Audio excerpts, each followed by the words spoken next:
suffering. That mean we patient, we recovering. Awake the nation, change your mind, transformation. Present God's lost presentation. Only way you get salvation. Christ gave us the demonstration. I ain't Haitian, I ain't black. I am Israel, that's a fact. My spirit bear witness, I'm dismissing Christmas. Encounter a Christian, God's work up with quickness, reviving the sickness. Asking for patience and asking forgiveness. I'm doing His business until it's the finish. His work keep me driven, His goodness He giving. Hey, hey, hey. We the real Jews, no faking. I believe ain't no Haitian. Israel, my nation. Christ coming back, be patient. Patient, patient, patient, patient, patient, patient, patient, patient, patient, patient, patient, patient, patient, patient. Build up your patience, hear out the words that I'm speaking in cadence. I just opened up the book of the truth, flipping the pages, looking for salvation. And I just been praying we make it. I've been praying we make it. And I just been praying we make it. I've been praying we make it. And I just been busy converting my mind. The Most High is showing you wonders and signs. Seek out the wisdom and surely you'll find the key to the gates of the greatest of times. Yeah. The Spirit on me while I'm rhyming these rhymes. Turn from your sin and repent of your crimes. Endure to the end, keep your faith and you're fine. We the real Jews, no faking. I believe ain't no Haitian. Israel, my nation. Christ coming back, be patient. Patient, patient, patient, patient, patient, patient, patient, patient, patient, patient, patient, patient, patient, patient, patient.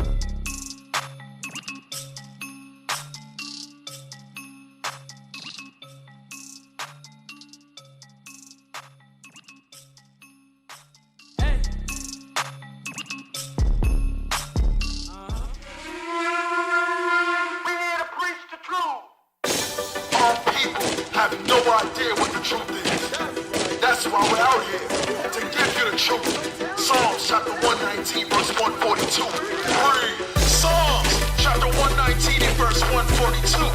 Thy righteousness is an everlasting righteousness, and thy love is the truth. Preach the truth.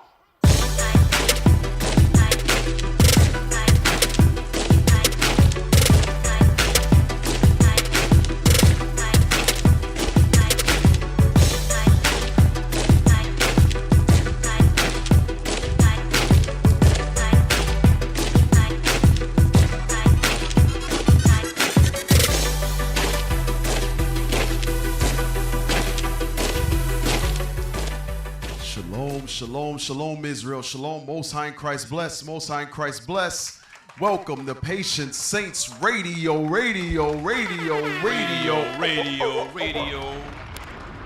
All praises.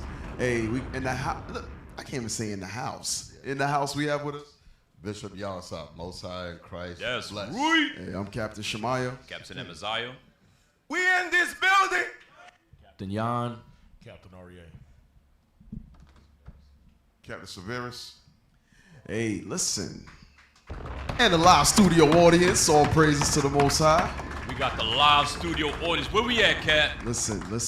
Where we at, man? Listen. Like Deacon, the soundbite just said with Deacon Laba. We in the building, man. We in the main building. Yeah, we in the building. We in this building. We in the building. Hey, shout out to IUIC headquarters. We ain't even gotta say where that's at. Everybody know where headquarters is. Shout out to headquarters, man. Test. Hey, your mic is on. You good? Lightweight. Test. There we go. Turn up. What color is that? You gotta speak a little louder. Say it with your chest. Got a sexy voice on. The hell is this? Check Oh, yeah. Check Hey, it. shalom. All right, yeah. All praise. Hey, Cap, it feels good to be here, man. listen, it feels amazing. We've to had be an here, excellent weekend so Yes, far. You know, excellent weekend. Yes. The hospitality in New York is off the charts as usual. Got lovely sisters serving us drinks and all kinds of exotic fruits. All kind of exotic Trying to keep fruits. us healthy. Zuzus and wham. Just keeping us healthy around here, man. Hey, for those that don't know, man, headquarters hospitality is on another level. Yeah. If you don't know, you need to find out. If you don't know, you ain't in the spirit. Right. That means you ain't coming here enough. So make sure y'all, hey, listen, y'all, we all in this truth should be visiting all the little sanctuaries, right? To see our brothers and sisters, to go and take and glean from all of the good spirits, the good qualities, the good offices that brothers and sisters are doing for us to bring back to our local schools and make our local schools even better. And that's how the captains move, the deacons and bishops move as they go and see certain things. Oh, I like that. I like this. Let's do it at our school as well. Y'all should be doing the same thing. Get to know your brothers and sisters in various congregations. Go travel, man. Go visit headquarters. Don't stay cooped up in your location. Like you the man in your local town. But visit various schools. So come visit headquarters, man. Now, Cap, correct me if I'm wrong. We know we got Bishop here. Wasn't there an order put out years ago that every officer is supposed to visit headquarters at least twice a year? I believe it's twice a year. Yes, sir. Right? Some brothers have never been here. Some officers have never been to headquarters, man. Shout out to the West Coast, by the way, on that one. Oh, yeah, West Coast. Y'all don't go nowhere, man. What the hell is this? Hey, we might throw some shots today. Y'all don't even go on Clubhouse. Damn! East Coast holding down the whole 24 hours. Wait. So you saying y'all throwing shots? So you saying Clubhouse? You don't have to go. You just in the confines of your own home or in the car or whatever, just to participate. Just to participate. I don't know. Hey, West Coast, step it up, man. Step it up. You know, but it's true. 1 2 1 2 1 2 1 2 on the yellow. Turn up yellow. 1 2 1 2 1 2. What you going to do? You got it? All praise to the Most High. Yeah, but to your point, Captain, and what we all know is that it's important that everybody come and see how it all began. You know what I'm saying? Because that's how you maintain the integrity of the mission. You know, it's like gotta come here. That's why I always say that I gotta always like make a point to come back to keep make sure that I can keep pushing what started here. Because I look at things like that. This was the model. This building right here was a model that set everything else up in motion. I remember the history. Prior to this building, prior to us setting this up, there were no other schools set up like this here. The backdrops, all of the stuff that you see as uniformity began here. And you want to come here and absorb, breathe in that spirit, and take that back. That's how you maintain the integrity of the mission. Bishop, it's like you part of an organization that has history, but where the history's at, you ain't going. So how can you really be a part of that same mission that the leaders set up when you won't go and see the actual physical work that they did, the foundation that they did, which is right here at headquarters, bro. All praise. 100%. All praises, man. All praises. Hey, listen. And to that point as well, you listen, some of you brothers, if you ain't ever teach in New York. Oh yeah. It's a battleground, man. Come on, man. I don't Captain know. You speak on it, bro. Come on, Cap. You know, speak on it, Cap. From the Bronx, Hey, Captain Yon, I don't know if you remember during the Tour de South, that was like, at the time, that was like your first time down in the South. Right. So we around. went to camp. Cap was like, where's the people? Where's the people? He got spoiled. He's used to camp in New York where there's 1 billion people on every corner, and it's a constant battle. Hey, Cap, the Tour de South. Remember before, I think we were in Memphis. The Tour de South was a big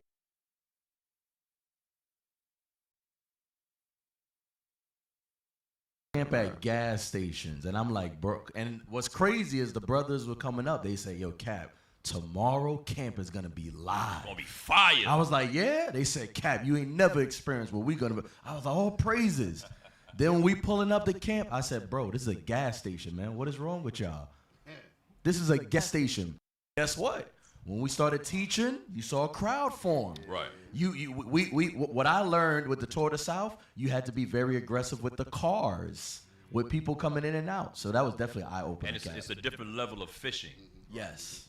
The way brothers have to fish in the South is way different than, say, New York, because there's not that foot traffic that we have up north. So you got to use wisdom. Right. But New York, the battleground in New York trained brothers on how to deal with whatever was out there.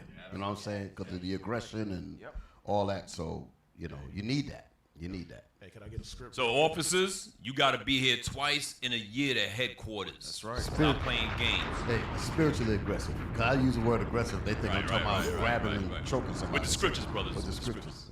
I don't want to. Trying to get us shut off and all that. I gotta be lean.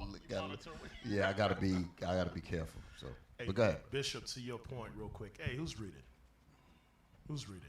Oh, yeah, we have. We got a reader? Oh, okay. All right, real quick. Just to Did you know you were a reader? He said, I just found out when you said it. Let's read with spirit. This is it.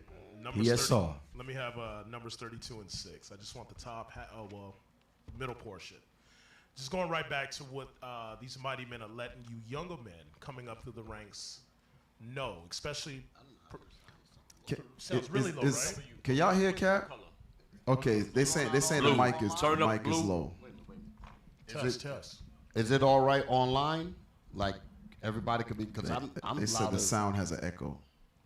Okay, so they're trying to get that straightened out. 1 2 1 2 1 2. Mic check.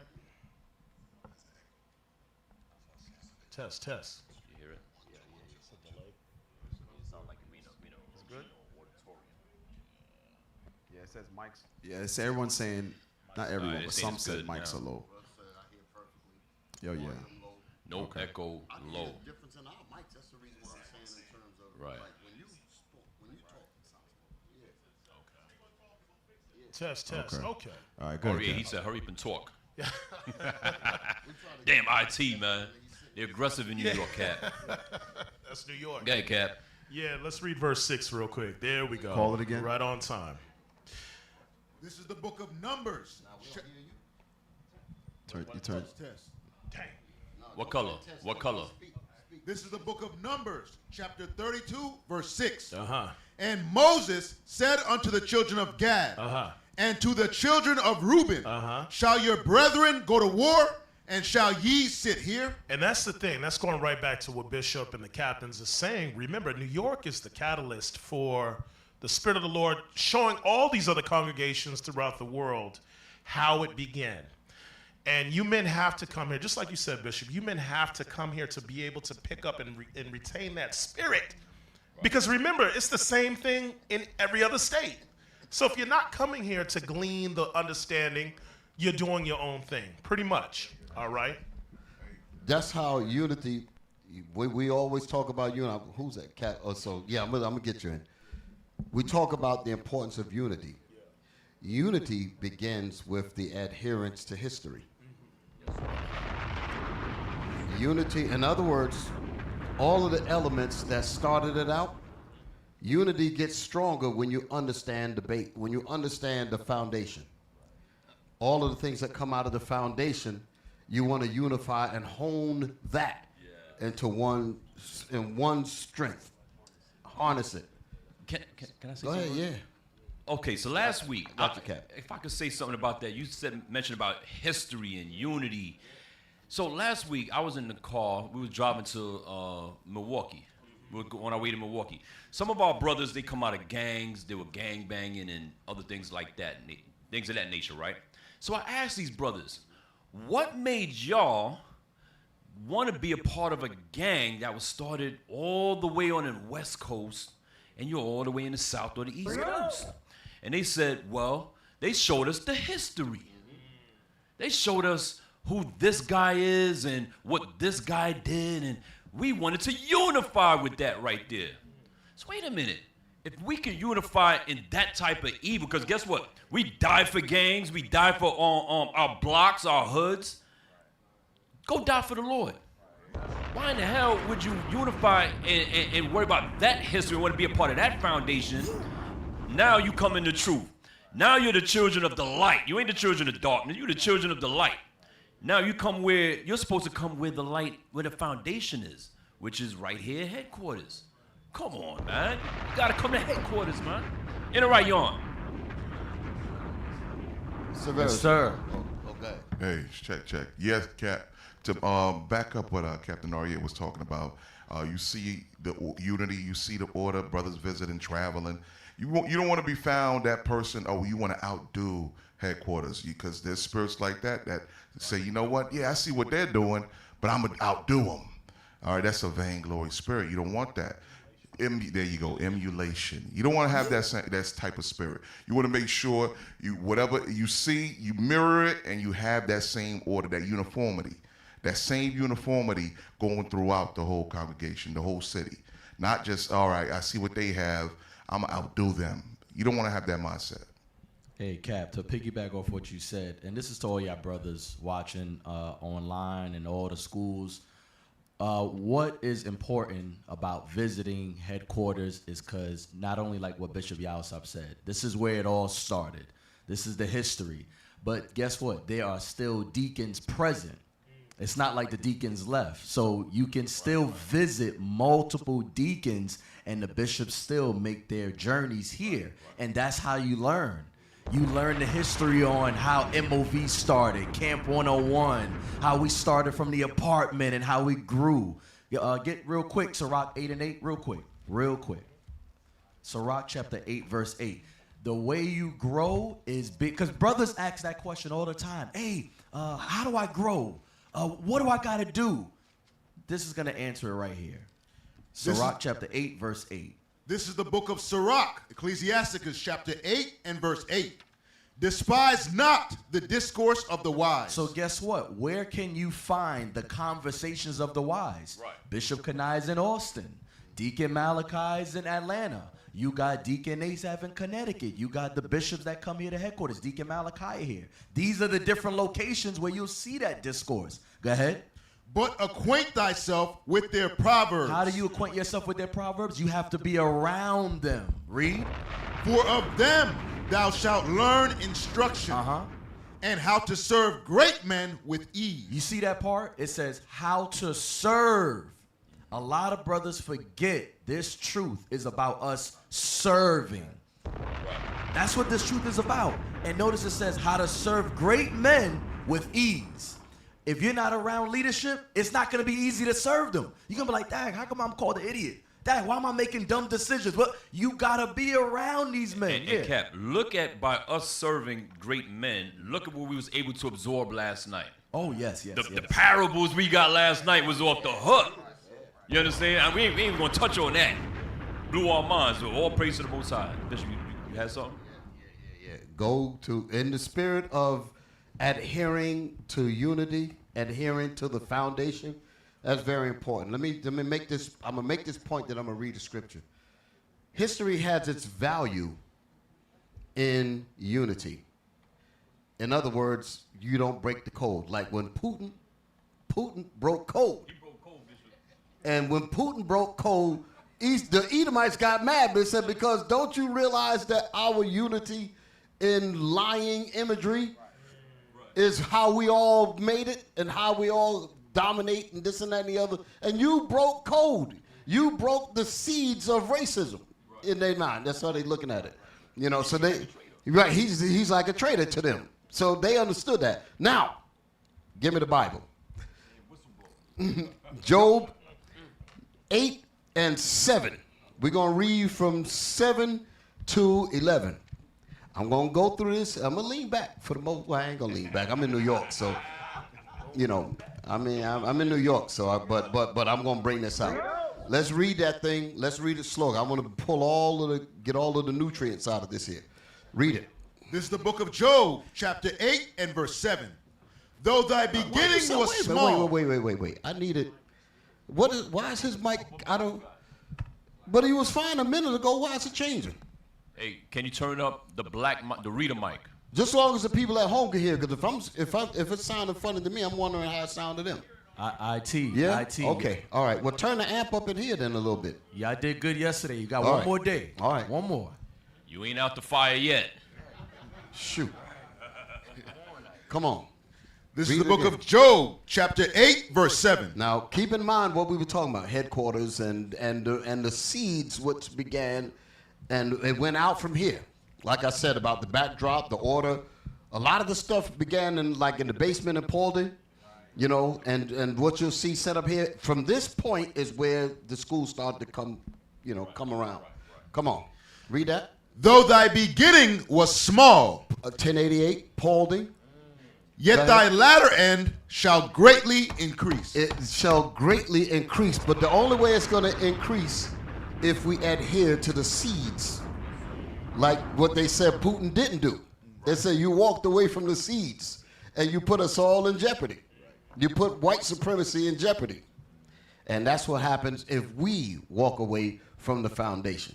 You got to come here. Come back, even if you were, because a lot of like us, we born in New York, most of us, and so when we went, we took what we learned here there, but the brothers that's already there that never got the foundation, they need to come here and learn this. It's like your orientation to be, you got to come here and learn how it began. You're a part of this now. You come up here and then you get it from here. Right. And take that back. Say, yeah, I wasn't born in New York, but I'm coming to New York because I want to adhere to the seeds that brought us to where we are now. Y'all dig it? I was born here, but I'm just saying that in general. Y'all all right? Read that again. Though thy beginning was small. Though our beginning was small, go ahead. Yet thy latter end shall greatly increase. That's if we adhere to the beginning. We have to pay attention to the seeds that began. That's what the next verse is going to talk about. Read. For inquire. Because in order for the beginning that's small, in order for it to increase, you have to ask. You have to inquire. Go ahead. I pray thee of the former age. You have to inquire of the foundation. You have to go back to the roots. You have to go back to the seeds that budded. I want to see the soil that the seeds was planted in. I want to experience the sunshine that shine on those seeds. I want to get that information. Go ahead. Here we go again. What in the world is going on with these mics, brother? So it's and Bishop, what's funny is that feeling of nostalgia. Yes. When you go to the location where the videos that brought you in were filmed. There you go. Come on, man. I remember us going to Bronx camp, Queens camp. Cap, if you remember, we was like, yo, we were excited. Yeah. Yo, this is where this happened. This is where this happened. Right. Yo, look, they got the same store. You're like a kid in a candy store for the most part. Something wrong with you. Because this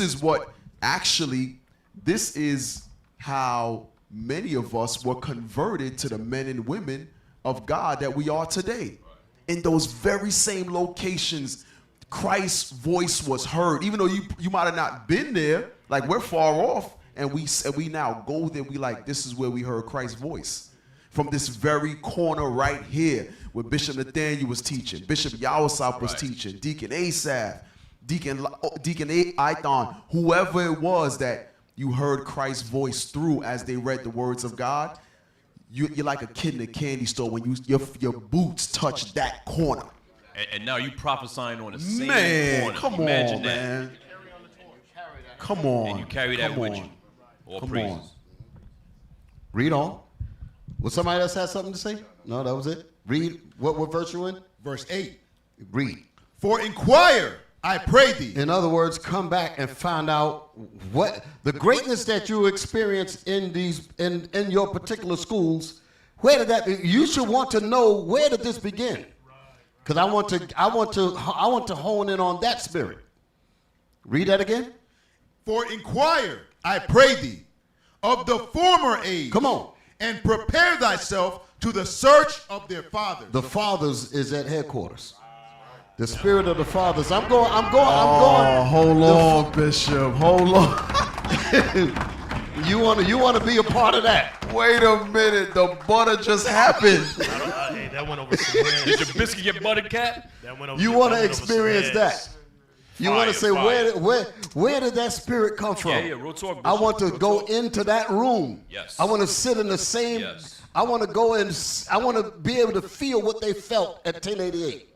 I want to know how it felt to be in Paulden, because brothers see the videos and all that, and they be wondering, because a lot of brothers do want to make that trip, and they see them old videos with the white background and all that. Bishop, I had to drive by Paulden on Friday to show him. I drove by Paulden on Friday. You want to feel that. So Cap, so you took your children. I took my children to see history. Yes. That's the whole point. That's where the banner was right there. Because it's we used to important. walk right down the little steps right there into Paulden. Right. Now I know it sounds carnal in the sense that it sounds like we're not talking spiritual, but I'm making a point of the importance of knowing how it came up. That's the importance of the history about what we're doing. Okay. Hey, Cap, I know you got something. The scripture says, a wise man knoweth where he slippeth, right? So we're supposed to recognize where we fell short so that we don't make those same mistakes in sin. So why can't we know that in what made us repent? Go to the place where you found out what sin even was, where you found out what repentance was. You want to go there and say, you know what, Lord, this is where you allowed your word to come into my spirit and change me. So like you just made mention, some may say we're speaking carnally, but we're actually speaking spiritually. We're speaking spiritually because you should rejoice. Matter of fact, go to real quick, Psalms 122. There's a few things I want. I'm sorry. Psalms 122. Let me look at it real quick. Bear with me, y'all. And I think it's verse 1. Yep. This is the book of Psalms, chapter 122, verse 1. I was glad when they said unto me, let us go into the house of the Lord. So, we now are in the house of the Lord where you repented. The scripture says you should be rejoicing. So us rejoicing in the fact that we're coming to the house of the Lord where you learn the Lord. You didn't learn it in the Christian church. You didn't learn it on the block with the gangs. So it says, let us go to the house of the Lord. This is where you heard the truth coming out of these very speakers right here. This stream right here. He said, I need to go and see this. See it for myself. Let us rejoice when they said, you know what, let's take a ride up to New York. When you hear brothers say, hey, I want to go to headquarters. Let's put our money together and get this rental. Let's put our everybody put $30 in and we could go up there. The scripture says you're supposed to rejoice at that. Not, damn, that's a long ride and make all these. No, we're supposed to rejoice when somebody says, hey, let's take a trip to headquarters. We're supposed to rejoice in that. Go ahead, Ken. No, go ahead, because you lost your point? Damn. You got so much going on, he said. But this importance go to give a correlation to how important it is to see how it began, because this is the transformation of the nation of Israel began here. All of what you see that's going on out here in the world of Israel or Israelites prior to 2014, 2015, it was nothing like it is now. When IUIC came and dropped it all, boom, and opened his school up. Remember, there was a lot of people speaking evil, all kind of. They gonna do some funny business with the monies and all this kind of bull crap. Then all of a sudden, boom! Now we got the building, like Deacon Malachi said. He said they've been talking a lot of evil, talking such and such, this and that. He said, so guess what? Now we got the building. Now what you got to say? But what happened with that? That started the exponential growth. A whole lot came out of that. So that scene transformed the whole nation. I mean, all Israel, not just IUIC. A lot of people say they say, you know what? That's the blueprint.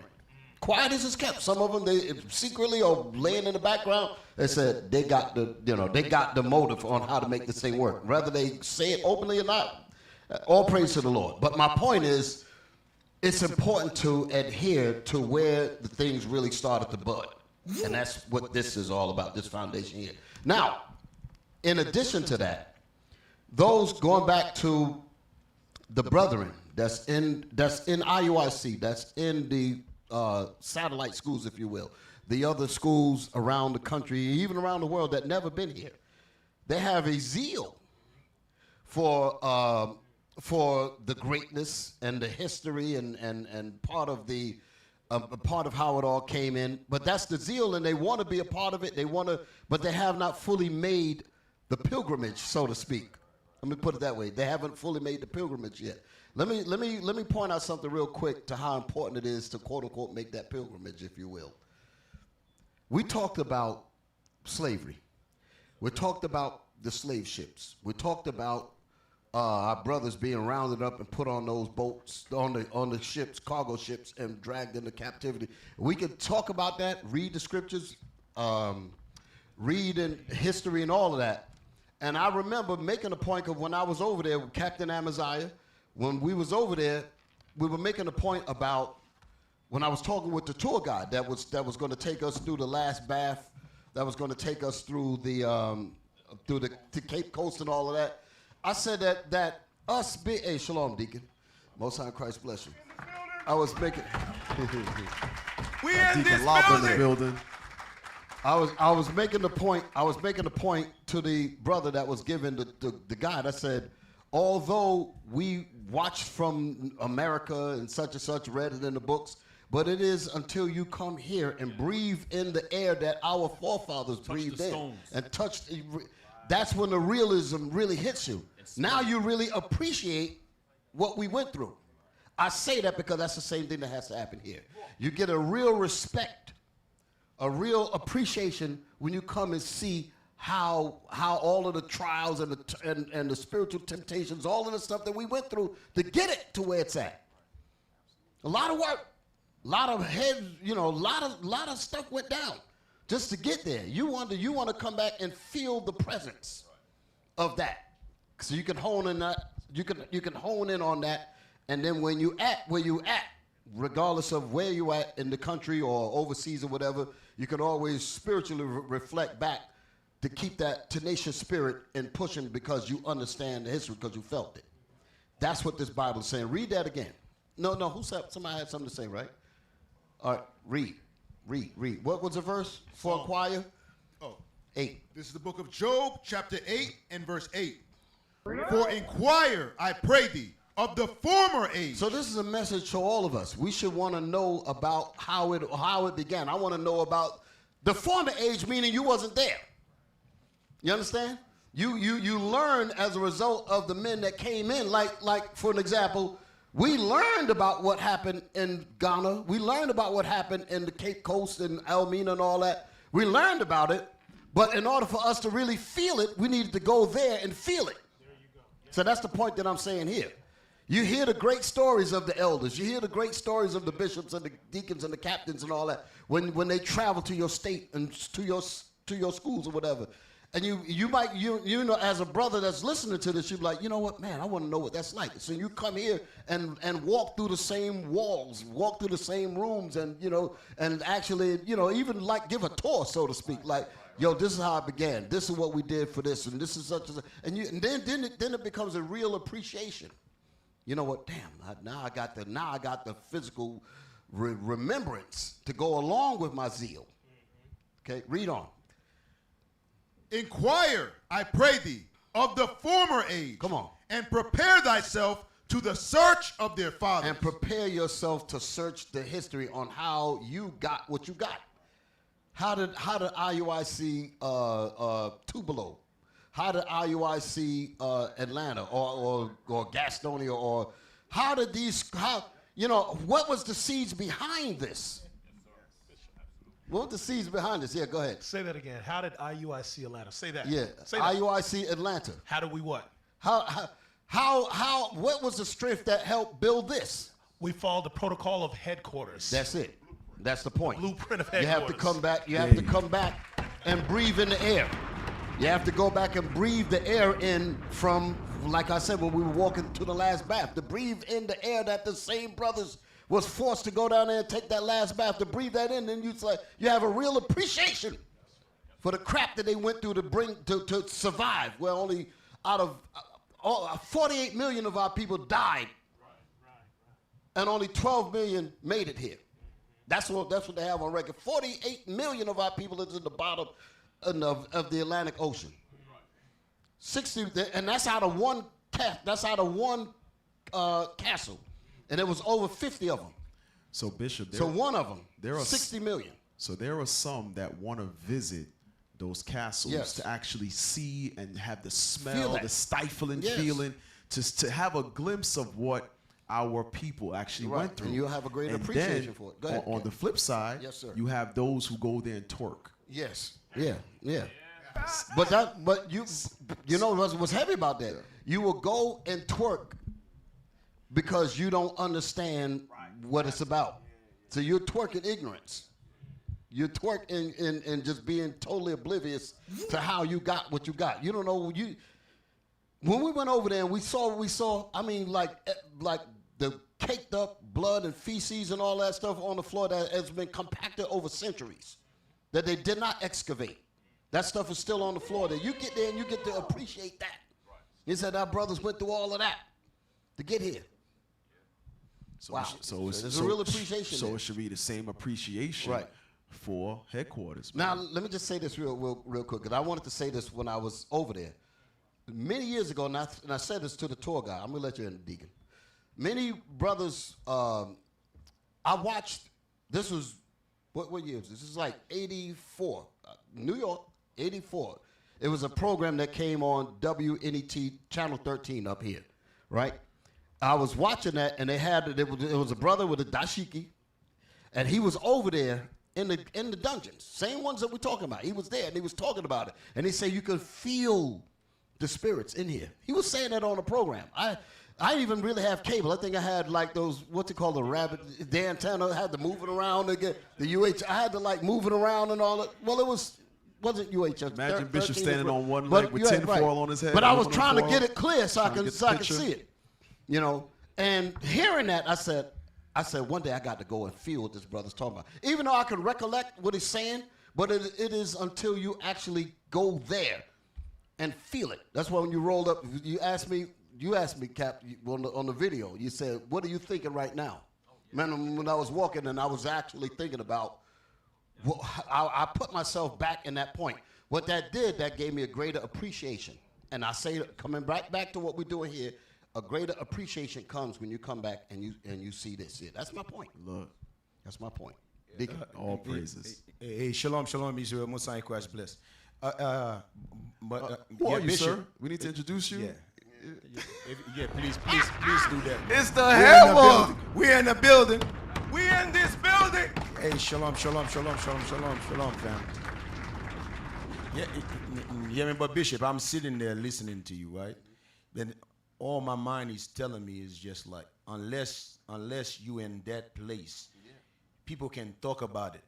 And but guess what? When you in that place, you're able to, your mental, your physically, in that place, you're able to take your minds years to see how they felt at that moment. Yes, you start to appreciate life every day more because guess what? Because you know you were there. You understand? You can see yourself there. That's what a lot of people don't understand. In these present times, you dealing with this young generation, they don't appreciate nothing. They don't respect nothing. You understand? They don't respect nothing. They don't appreciate nothing. So that's the generation you're dealing with now. But us, when we're able to go to this place, we appreciate life better. We see life differently. We're able to examine the matter betterly. Read on. Verse 9. For we are but of yesterday and know nothing. So when we're away, we're in the satellite school, so to speak. We don't have that history of going. That's the reason why I say you got to ask your fathers. You got to come to headquarters.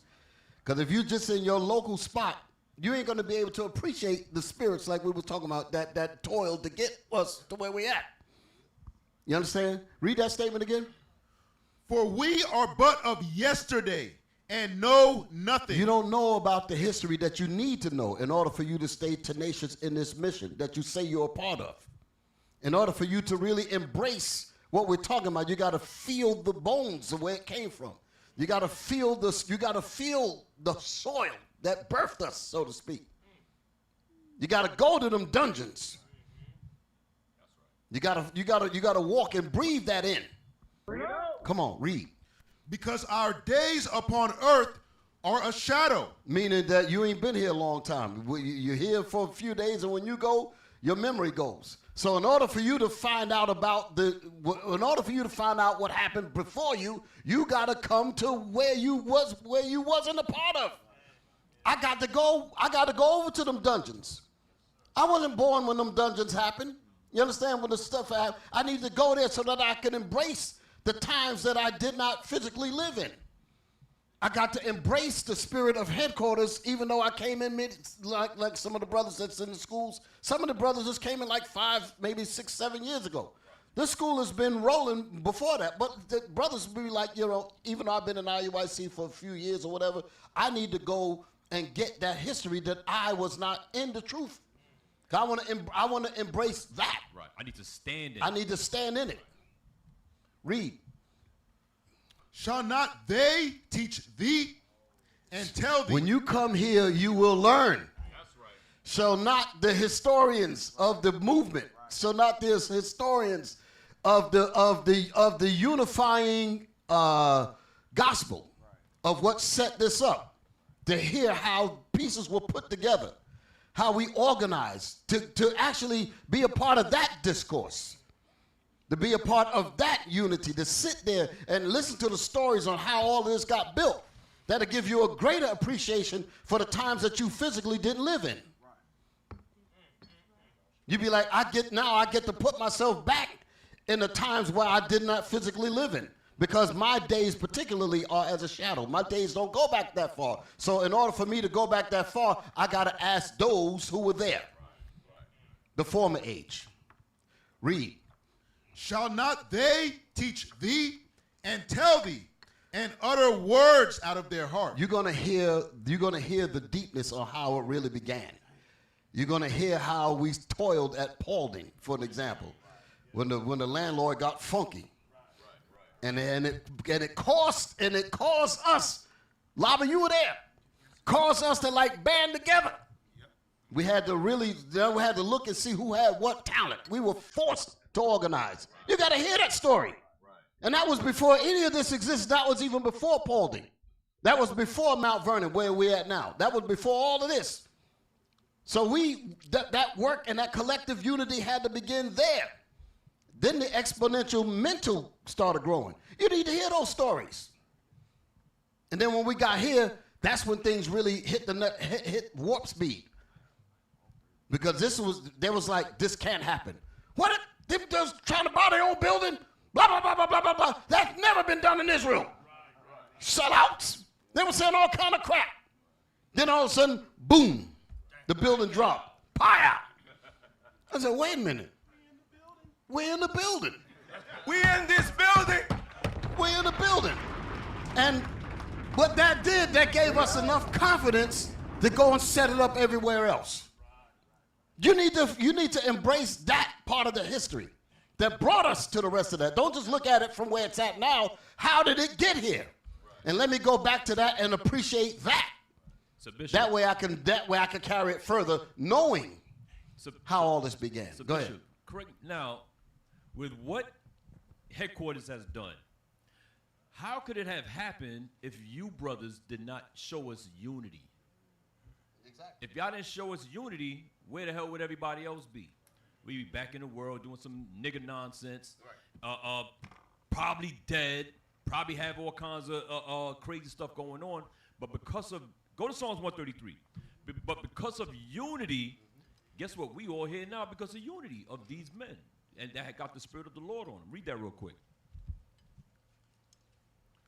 Psalms 133:1.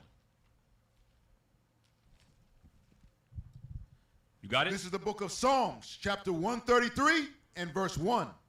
Behold, how good and how pleasant it is for brethren to dwell together in unity. Without unity, there would be no 1088. There would be no Paulding. There would be no Mount Vernon. There would be no Atlanta. There would be no Miami over there. None of this would happen without unity. And guess what? That unity right here is not only in good times, we ha-ha, he, and we all buddy. It's going through tough times too. Can you stay unified with your brothers through stressful periods, through tumultuous times, to get things done. When things hit the fan, what you gonna do? You're gonna break the unity, or are y'all gonna come together and come out of it? You understand? It's not just talking about good times, y'all barbecuing and something like that. This goes deeper than that. What you gonna do? Go ahead, D. Yeah, but the point is, and give me like I said earlier, is some people don't appreciate anything. Because when you appreciate what is there right now, you want to be a part of something greater what you see right now. But if you don't appreciate that moment you have right now, how could you appreciate the times that's coming after that?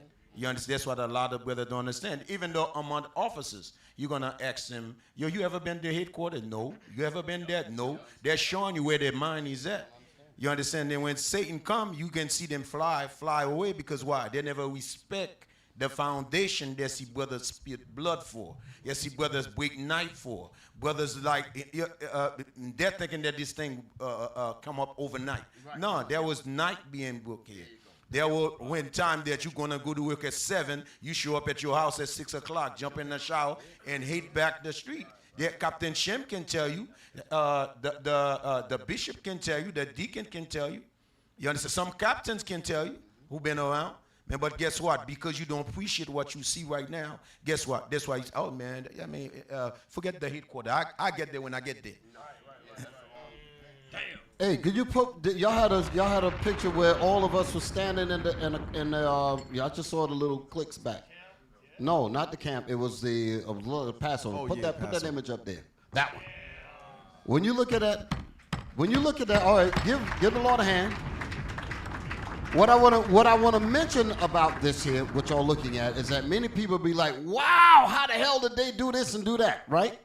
They must have sold out the reason why people will say that is because they don't know where this came from. And you will hear me say immediately after this, I said, this does not surprise me. I'll tell you why, because I know what it took to get here. This is not a surprise to me. Even 50 times larger than this does not surprise me, because I know the work that it took just to get this building. I know the work that it took just to get Paulding. You understand? So when you adhere to the roots, when you adhere to the history, when you ask thy father and get the story on how this began, this is not a surprise to me. This is not a surprise to us. You get what I'm saying? Sisters, y'all with me? This is not a surprise. Oh, they must have sold out. You only say that because you don't know what hell we went through to get there.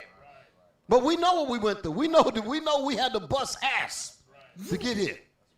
So we understand it. And I said, with that same formula, that blueprint is how we go all the way to the kingdom. Yes, sir. Yes, sir. So it ain't no surprise to me. Yeah, Bishop, they have to recognize and acknowledge the foundation is solid. Because what makes the foundation is solid, because we begin and we start where there was nothing there. Right. So the Lord allowed us to build something solid. That's why brothers think they can come and just break us apart. Or Satan think they can come and break us apart. There is no such a thing, because we know why we in the position we in. We understand why God is using us to do great things in this earth. We understand all that. But at the end of the day, guess what? We want to sell it to you.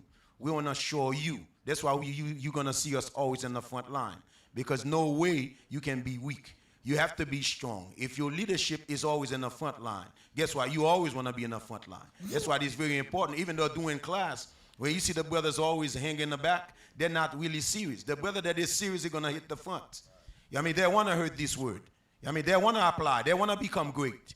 But the brothers who's not about nothing, you're going to hit the back row. Why? Because he ain't about nothing. He don't see the vision we see. But that's why Bishop's saying, guess what?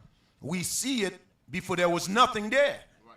You understand? We already see it. So these things y'all see right now is not surprise to none of us. Exactly. But we see we're going to get greater than this. That's where our mind is at. That's not, right now, you take your time, just look at what you see. But us, we already see what you see. Our mind is pushing towards something you have not seen. We seeing it coming. What you see right now is nothing. What you are about to see in the future, that's going to be more mighty than what you see right now. Because we know where we come from. We know their foundation. We understand their foundation. We understand this is Christ's foundation. We understand if there was not a crash, we would have been nowhere. When 2018 hit, we would have been destroyed. But we get bigger. But I want you guys to understand, before 2018, we was building so much school. We was more faster than Islam. We was more faster than any organization in the black community. Guess what? COVID comes, slow us down, but that's cool. But even though we thin COVID, we still have 10,000 people filtered to our school. That's right. So imagine if there was not COVID.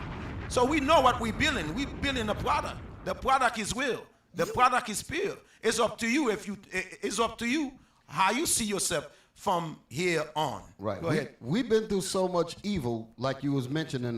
You mentioned 2018 as if it slowed things down. What Nookers meant for evil, the Most High meant for good. So that didn't change a damn thing. And the reason why we weren't shook was because we've been battle tested. We were in the seeds of this thing. These new nickel and dime type of so-called leaders thought that they were going to change something. Right. Thought that they had they had the roots and the what they call it, the string that you pull the string out the garment and the whole garment unravel. They thought that they had something like this. Nigga, you don't know nothing about this. Sit your ass down and learn something. Come to headquarters and shut the hell up and learn. That's right. You understand? You shut your black gums, right? That kind of thing. But read 10 and 11 together. And we're going to shift gears a little bit. Okay. It's the book of Job, chapter 8, verse 10. Shall not they teach thee and tell thee and utter words out of their heart? Because when you come to headquarters, even though you weren't born here, you weren't a part of the absolute brick and mortar of building it, right? But you come here, you can appreciate, just like I said, going into Ghana. I had to hear about it before I actually went and checked it out. But once I got there and I really appreciate it, that's what happened to the brothers that were not here physically. Read that again. Shall not they teach thee and tell thee and utter words out of their heart? Go ahead. Can the rush grow without the mire? So once you understand, read 10 and 11 again. I was trying to get my thoughts together because I want those two for a reason. Read 10 again. Read it straight.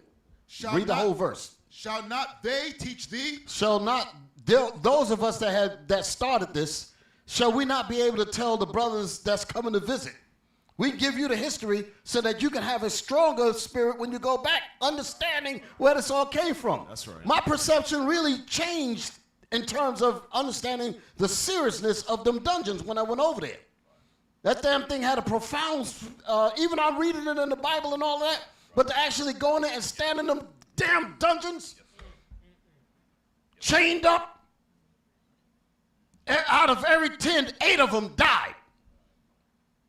You get to feel that. You get to breathe, walk on the DNA that our fathers left. Walk on the DNA. That stays with you. Then you have a much greater appreciation for our brothers that survived that and our sisters that survived that thing. So now you come back fired up because you understand that thing. That's the importance of coming back here. Come on. Shall not they teach thee? Shall not the history bring you in the loop? Shall not visiting bring you in the loop on how all of this began? You ain't just hearing it, you feeling it. I sat with the leaders. I listened to their stories, and I felt the spirit and their demeanor as they were telling me the stories. Brothers be able to say, yo, I could see he was passionate when he was giving it to me as if he was reliving it. Well, that went into me. That's what we would say if I was coming from another camp up here. I'm listening to the elders telling me these things, and I'm like, yo, I could see when he was telling me this, he's actually bringing me back to a time that I wasn't physically there. Time traveling by just listening. And we appreciate that history. We appreciate that soil that these elders grew up in. Read. And tell thee and utter words out of their heart. Here's the importance of getting that information. Read. Can the rush grow without the mire? Can the satellite schools grow without the soil that built it? That's the mire. Can the satellite schools, Atlanta, Gastonia, LA, Tupelo, any of them, Washington, D.C., can any of them, read that statement again?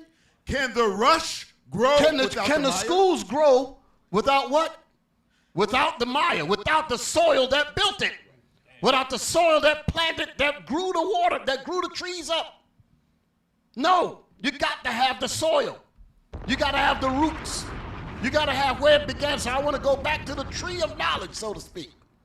I want to go back to where it began. Read. I'm almost done.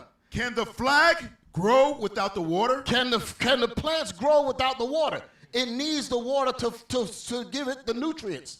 The nutrients is the discipline and the dedication that was put to building this. And that is how the rush grew, because of the mire and the toil that we went through to build it.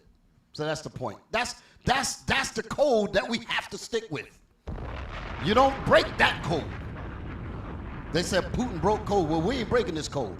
Everybody needs to come here and feel how it began. Rub your hands in the dirt. Smell the soil. Rub it on you.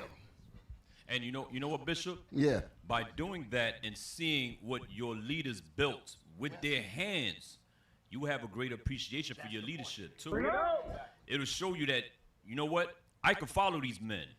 These men believe in what they're doing right here. And these are men that I could follow. They got the Spirit of the Lord on them. That's what that could do for you. Hey, listen, the butter, the levels to the butter. All praise to the Most High. Get a lot of round of applause for Bishop bringing that thing all the way out. That's right. Hey, I want a couple scriptures real quick. Let's go to Sirach 34. Read verse 9 to verse 11 very quickly. Real quick. This is the book of Sirach, Ecclesiasticus, chapter 34 and verse 9. A man that hath traveled knoweth many things, and he that hath much experience will declare wisdom. Right. So here's what we think. This is solely dealing with traveling into far lands, but we're going to get there. Right now, we're dealing with traveling within your means, driving, jumping on a quick flight, things of that nature. Couple hours, you're at headquarters, right? You're going to learn and know many things from that experience, as Bishop went into the depths today. Understood? So you're going to learn many, many things. Keep reading. He that hath no experience knoweth little. So, if that mire that all of the schools, the satellite school branched out of, doesn't, you don't glean from that, you're gonna have very little experience. Meaning your foundation will be unsure and weak. Right? Go ahead. But he that hath traveled is full of prudence. So, when you come and see the real orders of operation executed from the points of origin, you're going to gain many levels of wisdom if you're not the weird brother just standing in the back, but you actually come up and speak to leadership, be able to glean from them, glean from the senior men that are here. But you know, some brothers come in, they'll sit in the back by themselves going over scriptures. Bruh, I'm going to tell you. Don't be the weird guy. Okay, Captain Yon touched on it earlier. You need to glean from these men of understanding. Don't be the weird guy just standing in the back and then you want to go with the badge of saying, I went to headquarters. Well, what? Everybody's going to look at you like, okay, so what are you bringing back? I sat in the back and I was the weird guy. Come on. I didn't talk to nobody. Don't be that guy. All right, go ahead. When I traveled, I saw many things. You did what? I saw many things. You saw many things. Go ahead. And I understand more than I can express. Okay. But so now here's the next point. Sirach 39 and 1. He saw more than he can express. Yeah. Go ahead. The knowledge that you gain here is exponential. Yeah. Okay, Sirach 39 and 1. Ecclesiasticus chapter 39, verse 1. Go ahead.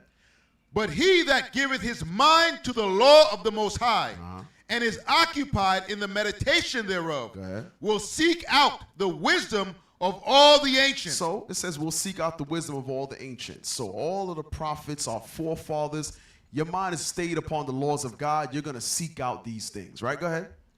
And be occupied in prophecy. Come on. He will keep the sayings of renowned men. Hold on. So who are the renowned men? Because we read about the ancients, which are the prophets and our forefathers. So it tells you what? A man well-traveled is going to seek out the wisdom of the renowned men. That's your bishops. That's your deacons. Understood? So you're going to travel in order to gain from those renowned men. Go ahead. Oh, yeah, absolutely. Stay on that track. Some of y'all, well, because most of us, some of us, I retired and others, but those of us that currently go to particular jobs, and they have orientation, right? When you go on your orientation, the company was built way before you probably was even born, and it has a history that goes all the way back. What do they do in the orientation? They take you on the tour and show you the founders and all that. Why do they do that? Their pictures is hanging all Their over the walls. pictures all behind the velvet ropes and all of that. They show you that because they said, we want you to be a part of our family, even though you were not here. We want you to appreciate how hard we worked. Now you're a part of us, and we want you to do what our fathers did, even though you weren't there. We need to see if you have that integrity like our fathers did. So you got to come among us. That's how they talk. And they want to show you that stuff. Take you to the plaque rooms and, all that stuff. And show you that. Give you the history and all that.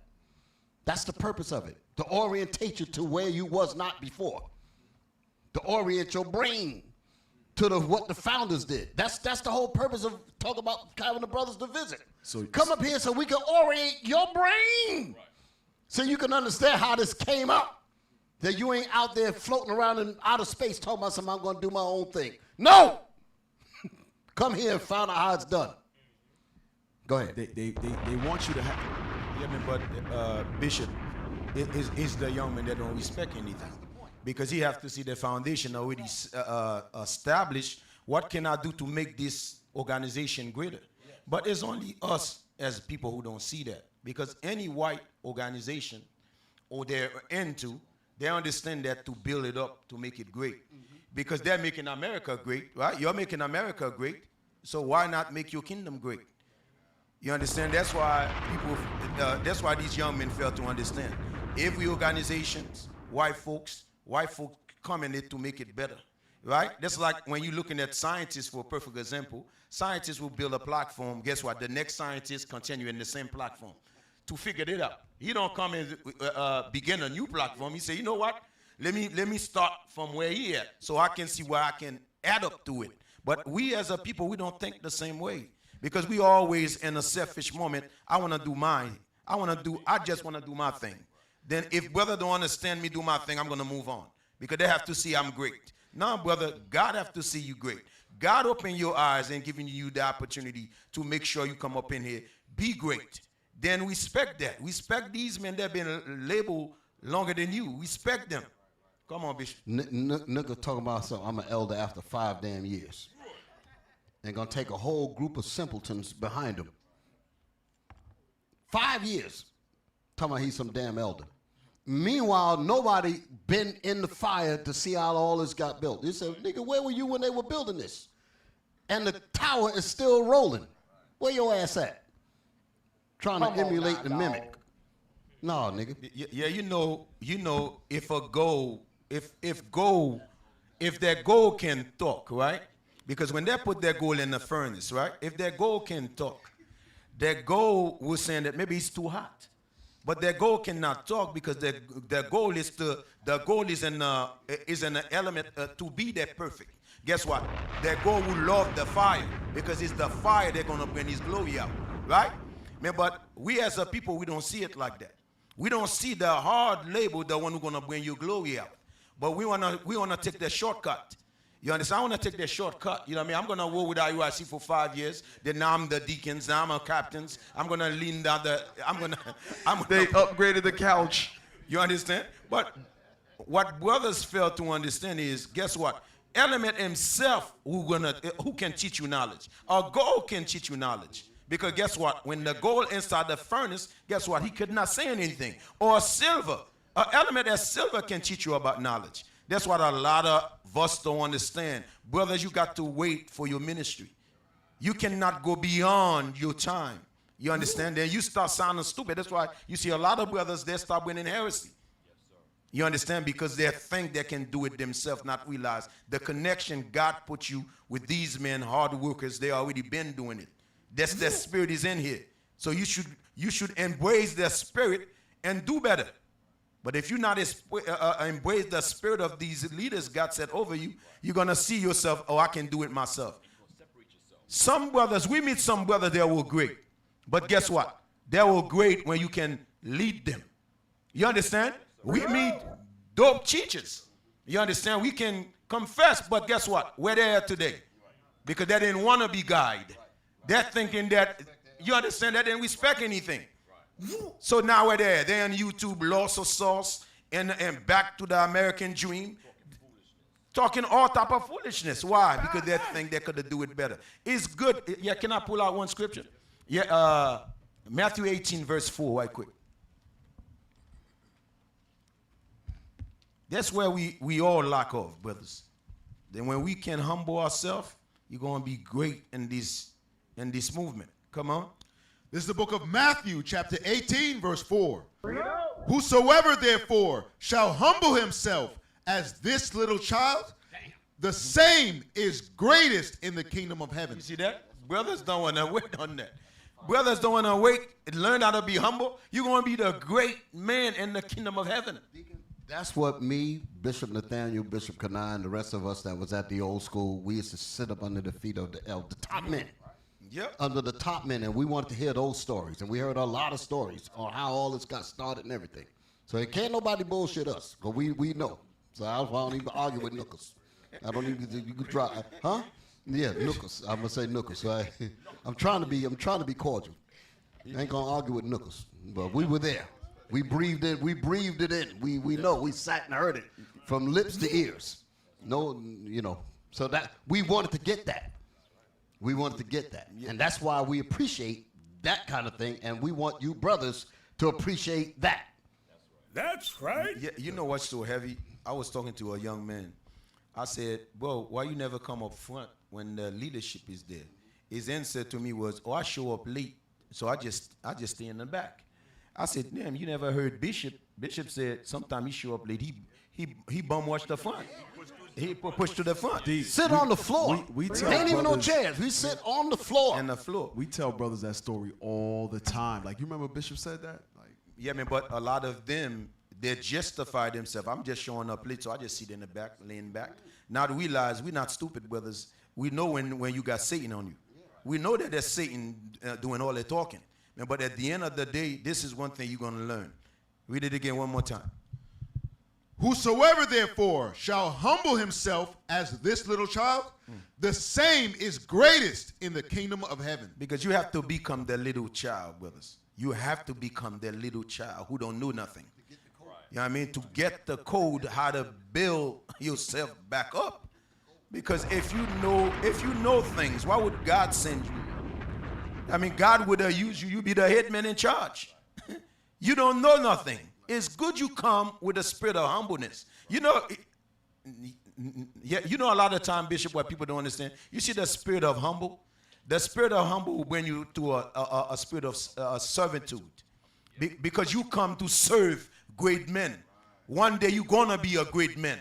But if you have the mindset, you don't acknowledge the great man, how the hell are you going to become great? And that don't work out like that. That's because you don't have no foundation, man. In order to ask our fathers, like we were reading in Job, you have to become a child. That's what we were.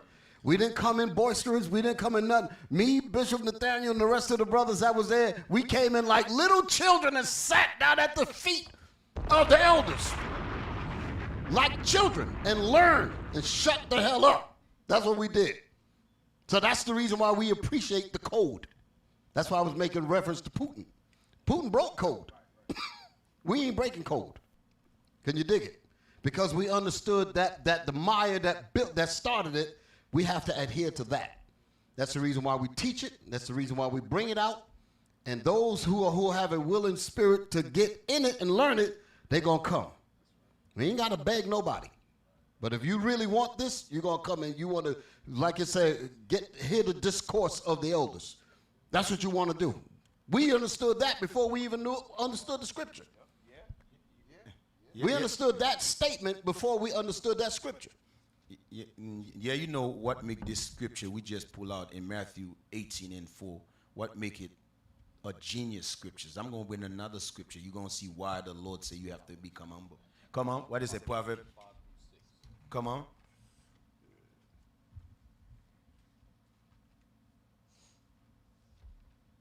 Because at the end of the day, if you come humble, you're going to learn a lot. But if you come with arrogance, you ain't going to learn a damn thing. You got it? Proverb? 5 and 26. Yes, 5 and 3, you right? 3 and 5. 3 and 5. Oh, come on. This is the book of Proverbs, chapter 3 and verse 5. Trust in the Lord with all thine heart. Come on. And lean not unto thine own understanding. Because a lot of you'll come up in here lean to your own understanding, not knowing that God already have a platform ready for you already. You don't have to do all you have to do follow the blueprint. I don't know where that confusion come from. Come on. In all thy ways acknowledge him. Acknowledge him, come on. And he shall direct thy paths. That's the part I want you to understand. Read that part again.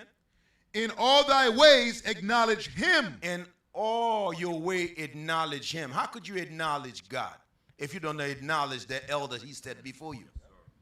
You talking about I acknowledge God, but you disrespect the elder he set before you. How the hell you going to do that? Come on. And he shall direct thy paths. So how God going to direct your path? Towards the leadership he set before you. Young man, make this left. Young man, make this right. Sister, make this left. Sister, make this. This is how God direct your path. The God not going to come in your head here, your son, make this. Nah, he going to put in the heart of the leadership to tell you that what to do, what not to do. But if you don't acknowledge him, this is the acknowledgement of God. God set men over us. You got Bishop Netanyahu, the bishop. You got the deacons, the captains. These are the men God set before you. You understand? Come on. Verse 7. Be not wise in thine own eyes. You see that? When you don't acknowledge that means you wise in your own eyes. When you don't acknowledge those that been labeled years before you get here, you in your own mind. Come on. Fear the Lord and depart from evil. You see that? When he said fear the Lord, depart from evil, depart from the evil thoughts you had. That's the evil thoughts. The Lord wants you to depart from their thoughts. You understand? Their thought of being disrespectful, the thought of being there. You know what? I don't have to go to no headquarters, man. I'm good. Then you notice that when they get when we go to their camp, then you realize that, brother, you ever been to New York? No. Or we wonder why you act that way. You don't find that suspicious? Now we wonder how. Now we see why you the way you are. Because you thinking you got it already. You don't have to check with leadership. You don't have to check with headquarters. You don't have to be at headquarters. The hell with the leader of headquarters. That's you in your own mind. You deepen into your own mind. Come on. It shall be health to thy navel and marrow to thy bones. Because when you listen to your leadership, when you fear the Lord, that's why we have to be very mindful, brothers. When we respect our elders, we respect our leaders, we respect these men the Lord set before us, who have laboring long time. You listen to a brother that you had labored like many years. The brother just come 2-3 years with much he just respect everybody. Then he don't know in his simple mind, what did I say or what did I do? Brother, you need to just consider. Come on, Cap. Hey, in the vein of Deacon Laba's wisdom just now, 1 Thessalonians chapter 5, verse 12. 1 Thessalonians chapter 5 and verse 12.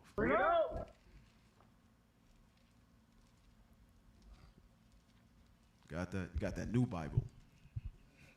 It's the book of 1 Thessalonians chapter 5 and verse 12. Come on. And we beseech you, brethren, to know them which labor among you. So pay close attention to those who are laboring among you, right? Go ahead. And are over you in the Lord. It says, and they are over you in the Lord. Go ahead. And admonish you. And they do what? And they warn you to keep you in the spirit of the Lord and stay far from sin, right? Go ahead. And to esteem them very highly in love for their work's sake. What is our job? And to esteem them very highly. So Deacon Laba went over earlier about the lack of respect from a lot of brothers that are coming in the various ranks and various locations. God says your job is to esteem these men very highly, not equate them on your level or what you deem to be correct. God says very highly. But keep reading. And to esteem them very highly in love for their work's sake.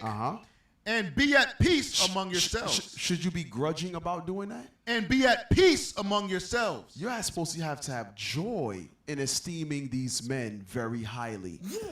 It'll be peaceful on your spirit to do so. Why? Because you understand where the Spirit of Christ originated. You'll understand that, listen, Christ was dealing with these men that actually woke me up. Go ahead. Now we exhort you, brethren, warn them that are unruly. So now, hold on. Before you're in a position to now warn unruly, what did you have to do?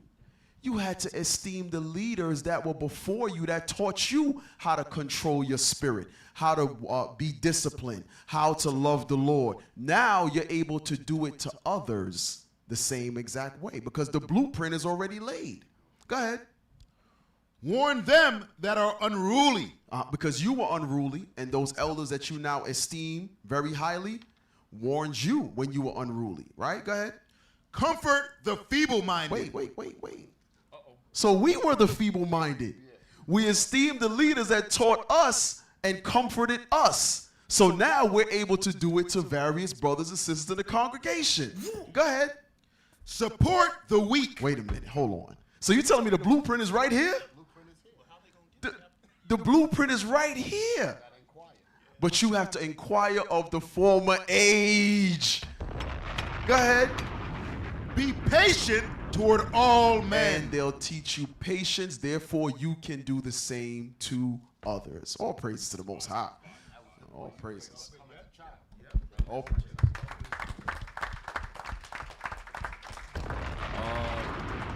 Cap.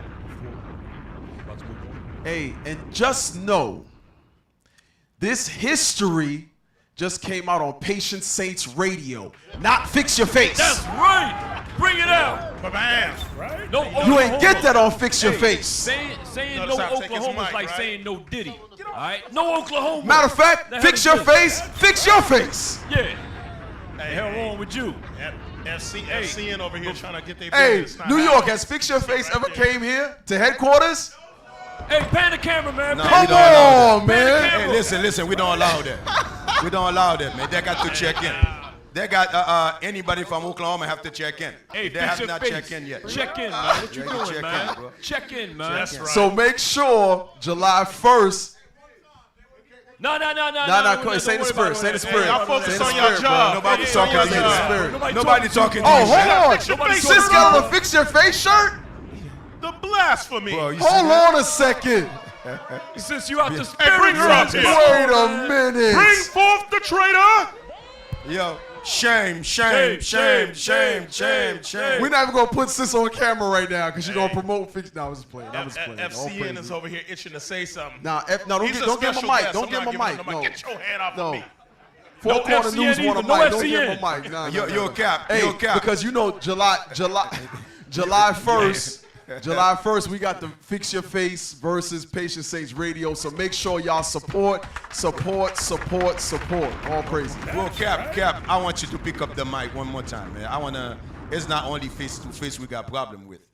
The rest of West OC joint. Oh yeah. Lions Den. Yeah, what is Miami joint? Four Corners News. We here. FCN is here.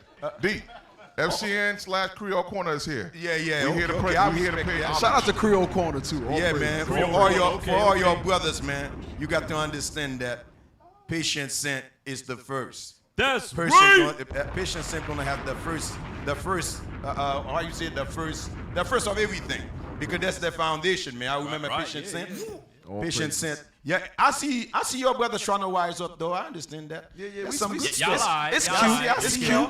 It's cute. Yeah, I see y'all coming. I see y'all coming. I see y'all doing y'all little thing. Yeah, but it's not good enough. That thing is cute. Y'all think it's cute cute enough for Patience. They join is cute. It's If cute. you like it like that, it's we cool. see you coming. Nah. Hey, shout out to all IUIC radio platforms, man. All praise. Give them all a round of applause. All praise to the Most High. Because now, whatever time slot you want, you're able to tune in and see your favorite radio shows, man. So shout out That's to Most High right. All God. praises, Spirit is moving. Hey, I want to make this. I want to make this last statement, and I'm gonna lean back.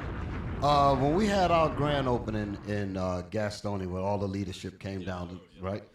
One of the things that I wanted to do, I wanted to go back and show the history on where a lot of our radio shows came from. And I showed the pamphlet from 1993, I think. It was public access. I'm in New York. Manhattan Neighborhood Network, you used to have to submit tapes to the station to play on these channels up here. And I brought in the program to show you all. We had like 27 to 32 shows that we were editing every month. You're talking about labor? I ain't talking about like this slide storyboard stuff that we do now. This was actual like video insert editing, audio dubbing, that kind of editing. I used to do that. That's a lot of damn work. Once you make a mistake on a tape, you have to erase the tape and start all over again. And right, a VHS cassette, basically. Stuff like that. So the reason why when we were talking about on that program, I showed the different shows that was named then when we were doing it. Bible Book of Our Fathers was from the original. Lion's Den was from the original. That's the reason why we named it that. I wanted to give homage to the seeds and the mire. I wanted to give homage to the mire that grew the rush, like we were just reading in Job, so that we don't forget the code. So you practice the same thing you preach. Yes, that was the point. All praises. That was the point. Don't break code. Yeah, me put that document you have there. Put it up. Hey, put it up there for a second. Before we Go ahead, Cap. Cap, go ahead, man. Hey, so brothers, sisters, before we move on, I want to make a point as far as what Bishop Yawasab was speaking about with the slave castles and comparing it to headquarters about going there. So tomorrow at 6 p.m. on IUIC events, we got the Slave Castle documentary coming out. Hidden History of Ghana Exposed. Okay, we're gonna show y'all the live experience of what happened. Okay, in the slave castles with unadulterated facts, history, and trauma. Okay, play the promo. Turn it up too. Offer you their shoulders. Turn it up. On to get to the heights that you wanna. You will be nobody. Understand that this whole space is a crime scene. Can it go louder?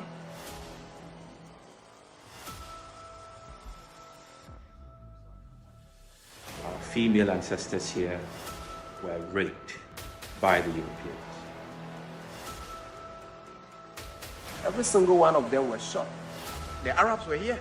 Sand, sweat, tears, pain. So this is what our people endured over the centuries that they are not talking about.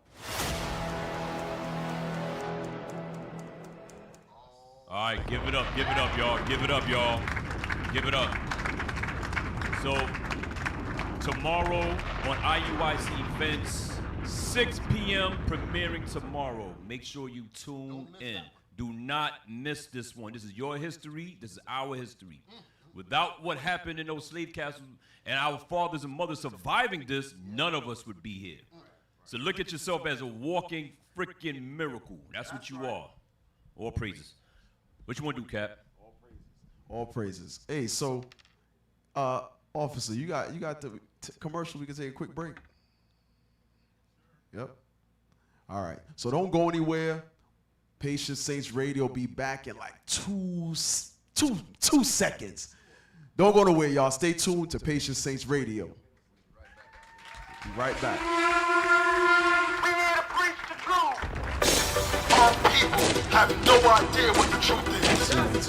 That's why we're out here, to give you the truth. Psalms chapter 119, verse 142. Read. Psalms chapter 119 and verse 142. Thy righteousness is an everlasting righteousness, and thy love is the truth. Preach the truth.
You can tell by my gait that I'm all in.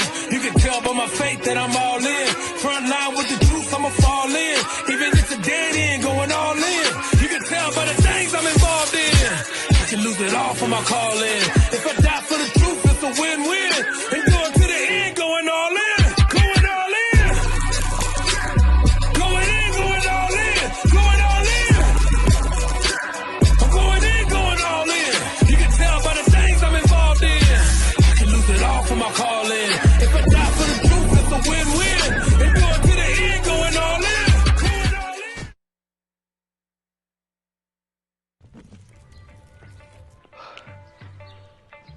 Where's hot?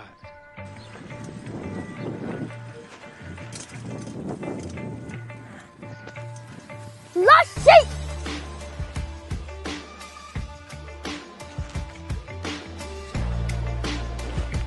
Lost sheep.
I'm the one being simple-minded. Get it!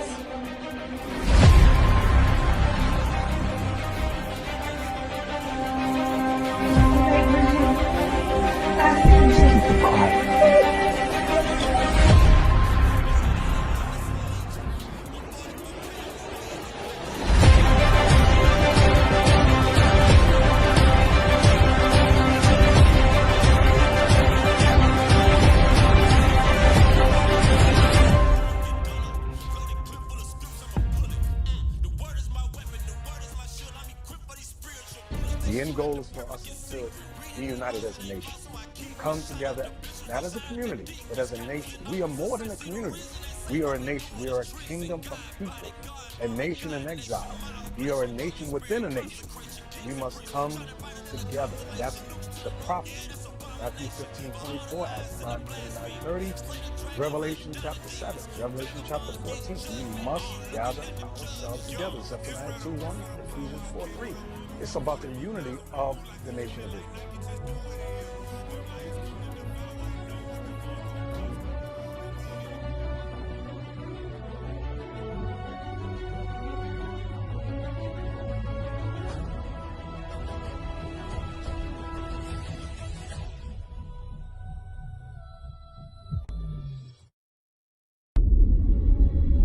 The kingdom of heaven suffers violence.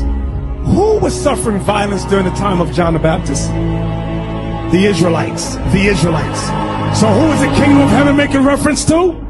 The Israelites. We're the kingdom of heaven. With the growth that we had in these past 20 years, you'd think it was year 100. It's our first time at a national Passover coming from Japan. It's a beautiful thing. You see our people gathering together in unity. And I think the 20th anniversary also has to be amped up.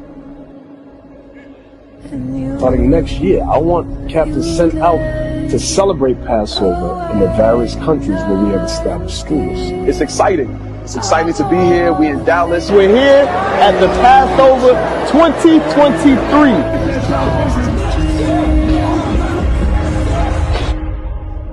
Okay, 1, 2. To me, he is the general in God's army in this time. Did you see Bishop Nathaniel come in his entrance, man? This man has been a father to me. He's been a brother to me.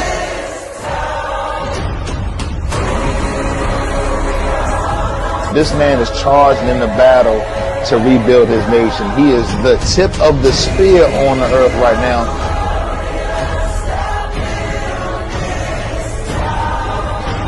See, he never took his hands off the reins. This man looked death in the eyes and never lost. All right. We back. That's right. All Patient Saints Radio. Okay. Hey, we got a lot of articles. Hey, get a lot of round of applause for that first segment, man. That's we learned right. a lot of history. A lot of wisdom came out in that thing. I like that thing. Hey, so now we got a lot to choose from. Let's go to the queue. We gotta be able to see. Oh man, nah, can't. Yeah. Okay, so let's go to the haters. Oh, to the haters. Yeah, let's go straight to it. You know what number it is? I can't see. Oh, it's right. Damn. Can he put it on? Oh, damn. Let me see. I can't see that thing. All right, 1 second, y'all. 1 second. Put something on the screen, man. Play the promo again or something. Come on. Play the promo. No, the promo. The documentary promo. You just played it. Come on, Eli. Come on. We about to make y'all famous like we do at Atlanta IT. The hell going on? We're going to make New York IT famous. Come on. I just offer you their shoulders for you to stand on to get to the heights that you are now. You will be nobody. Understand that this whole space is a crime scene.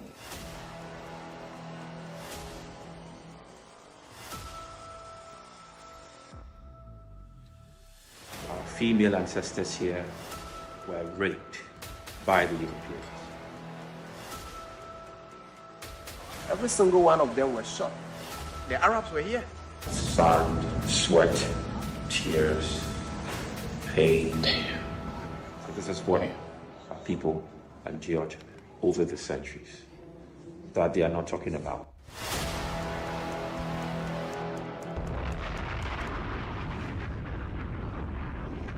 Are we back on? Hey, I was just looking at the promo, and then the documentary that's coming up Sunday, right? At 6 on Monday at 6 p.m. Monday, what do you mean, tomorrow? Oh, 6 p.m. Okay, tomorrow, 6 p.m., the Ghana documentary. I was just looking at the quality of the editing, and I asked the question, who did that? Yeah. And I'm the one of, and y'all, I love professionalism. Man, that was all of it. That was professionalism to the absolute. That's what you call paying attention to detail. That's right. I could tell when something is rushed.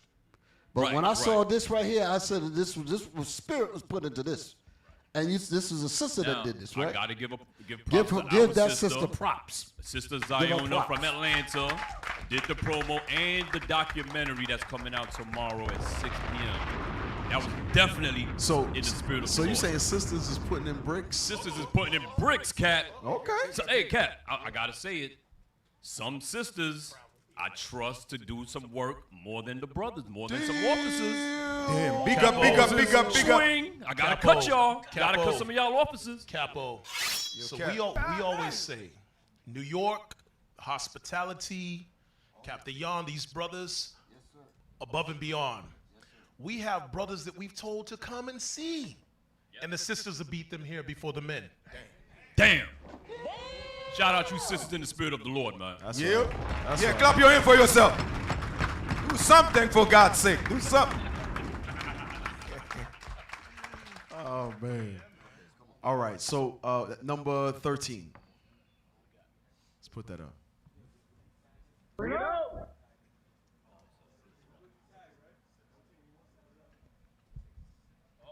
Come on, Eli L. Don't let us make you famous, bruh.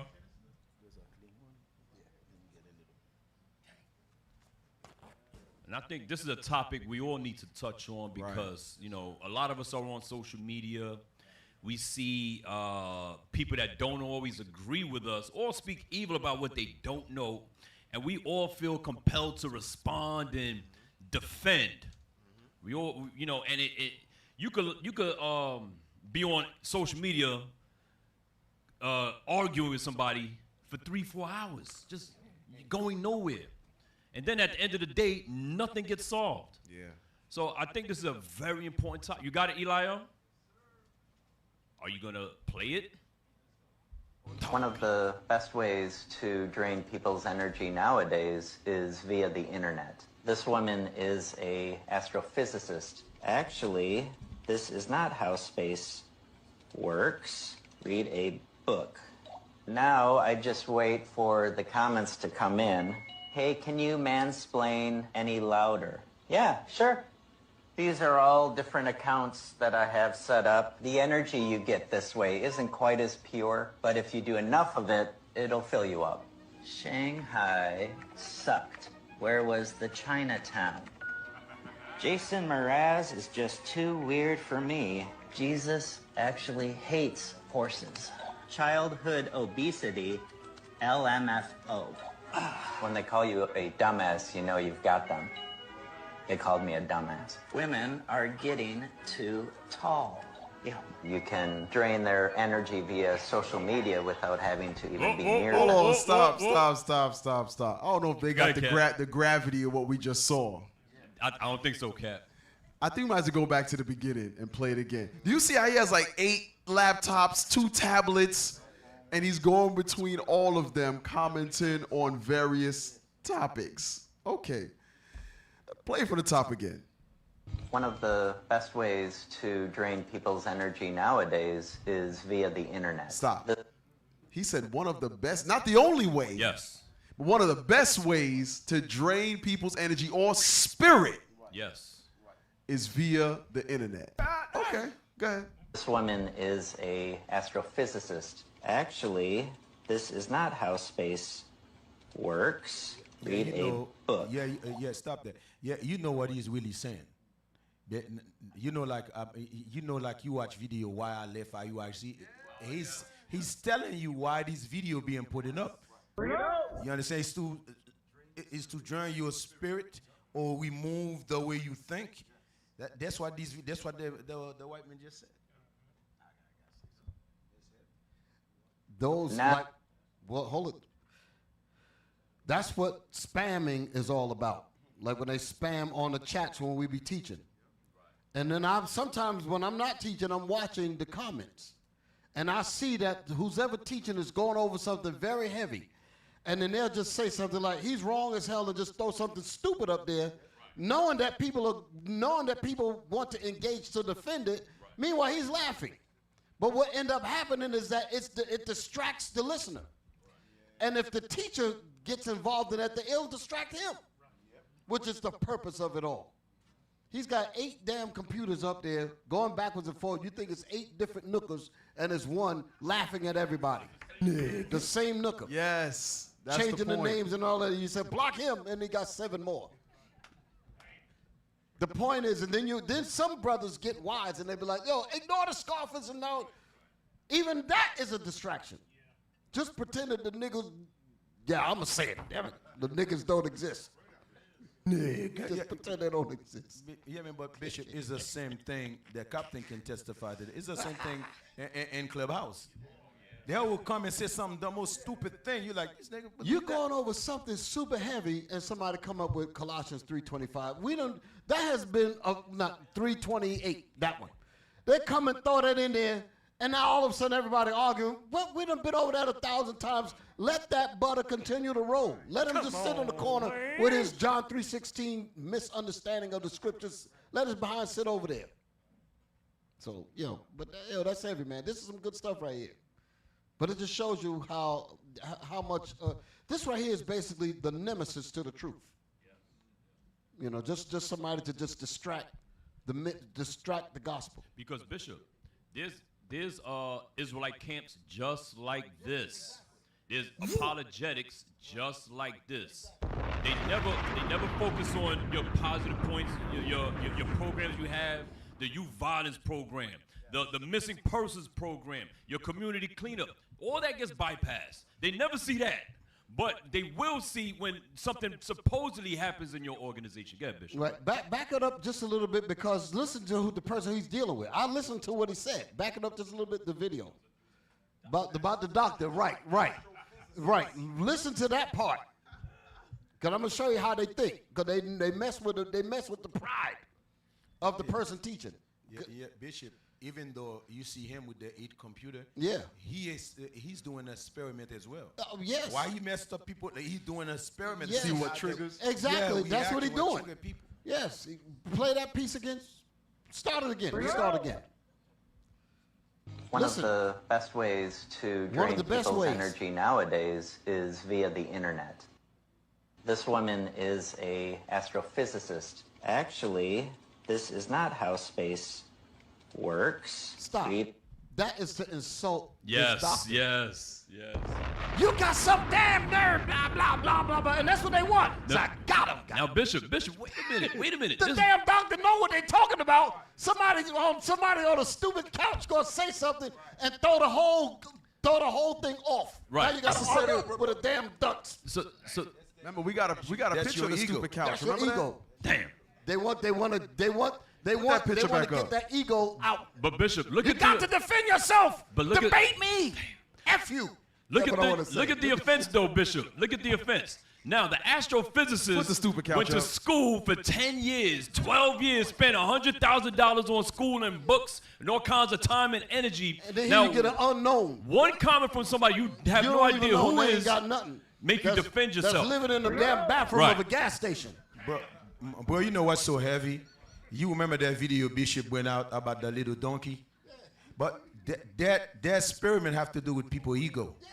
It go deep to your emotions.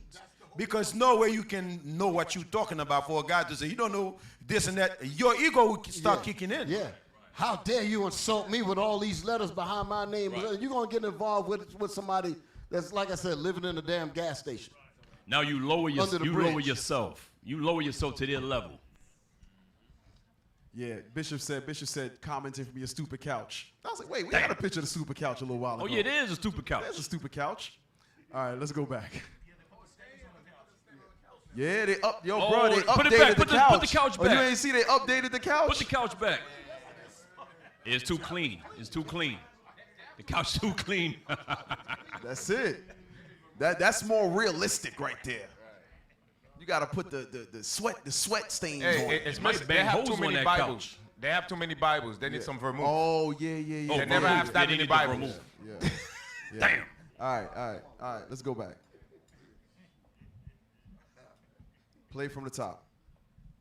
One of the best ways to drain people's energy nowadays is via the internet. This woman is an astrophysicist. Actually, this is not how space works. Read a book. Now I just wait for the comments to come in. Hey, can you mansplain any louder? Yeah, sure. These are all different accounts that I have set up. The energy you get this way isn't quite as pure, but if you do enough of it, it'll fill you up. Shanghai sucked. Where was the Chinatown? So stop it. Who raised you? Yeah, Bishop. The doctor never got the point out. And that's the purpose of these scamming nookers that's on couches and all that. They just stop everything. And if you be dumb enough to get tired of internet, you deserve to get shut down. You got to ignore the hell out of these niggas. That's all I'm going to say. Just ignore the hell out of them. And that goes for y'all in the chat, too. So when you see a scoffer come in the chat or a hater or some off-the-wall nonsense, all of y'all feel compelled to respond and defend. Listen, the truth don't need to be defended. The truth is the truth. Let that joint fly and pay attention to what's coming out from the teachers. Nobody in the chat is a teacher. So don't worry about nobody in the chat. The fact that they're even on your platform proves that you got the medicine. That's right. Get the Lord a hand for that thing. The fact that they're on your page commenting is the testament that you bringing the facts out. Nobody argues with a nut. Yeah, I ain't going on somebody talking about some Haile Selassie and all that. I'm not going on your side. You stay there. I ain't messing with that for what? Waste my damn time. Yeah, you know what's so heavy, Bishop? I was reading a quote. The quote said, hey, listen, you might not receive the message right now, but remember the power of words. Then they didn't finish that. They said, words are seed. That thing went out. I'm like, that's some dope stuff. Damn.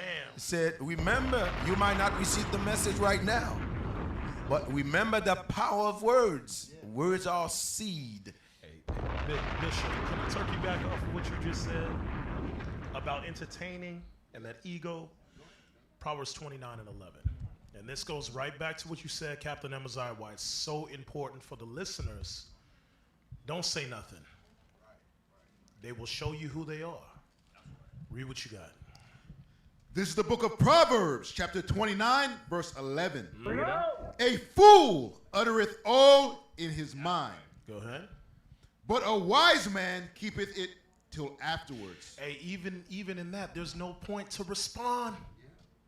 Because I always say, a lot of these brothers, their mouth is like the rear end, the rectum. All type of stuff come out of it. It's not for you to entertain that stuff like that. So the Most High's already showing, just in they delivery, trying to stop the message of God. Don't entertain that, y'all. Don't entertain it. Finish playing it. Jason Mraz is just too weird for me. Jesus actually hates horses. Childhood obesity, LMFO. When they call you a dumbass, you know you've got them. They called me a dumbass. Women. Yeah, exactly. Stop it. Yeah. Yeah, not good, Cap. Yeah, that means you responded. Now they got you. You called them a dumbass. Okay. So, when you could have been teaching, you could have been edifying. Now you got to direct all your attention from edifying and teaching to one scoffer who you don't know, who's a damn nobody. Come on. So all your energy and efforts is going into teaching God's word and bringing out the understanding to the people. When you take over, remember he says it fills you, it fills him up, because your energy now gets diverted from teaching the people to entertaining those people who are there to disrupt. Yeah, they're nobodies on a couch to disrupt the understanding going out. So your spirit gets redirected. And yeah, they won. They've won. Go ahead, play it. Are getting too tall. Yeah. You can drain their energy via social media without having to even be near them. That is racist. It says you can drain their energy or their spirit without having to be near them. Yo, listen, I've said this before. One time we had a young prophets or youth outing. Either they went to the museum or they went to do something, bowling or something. I think it was bowling. All the young kids went bowling. Do you know there were wicked comments about kids going bowling?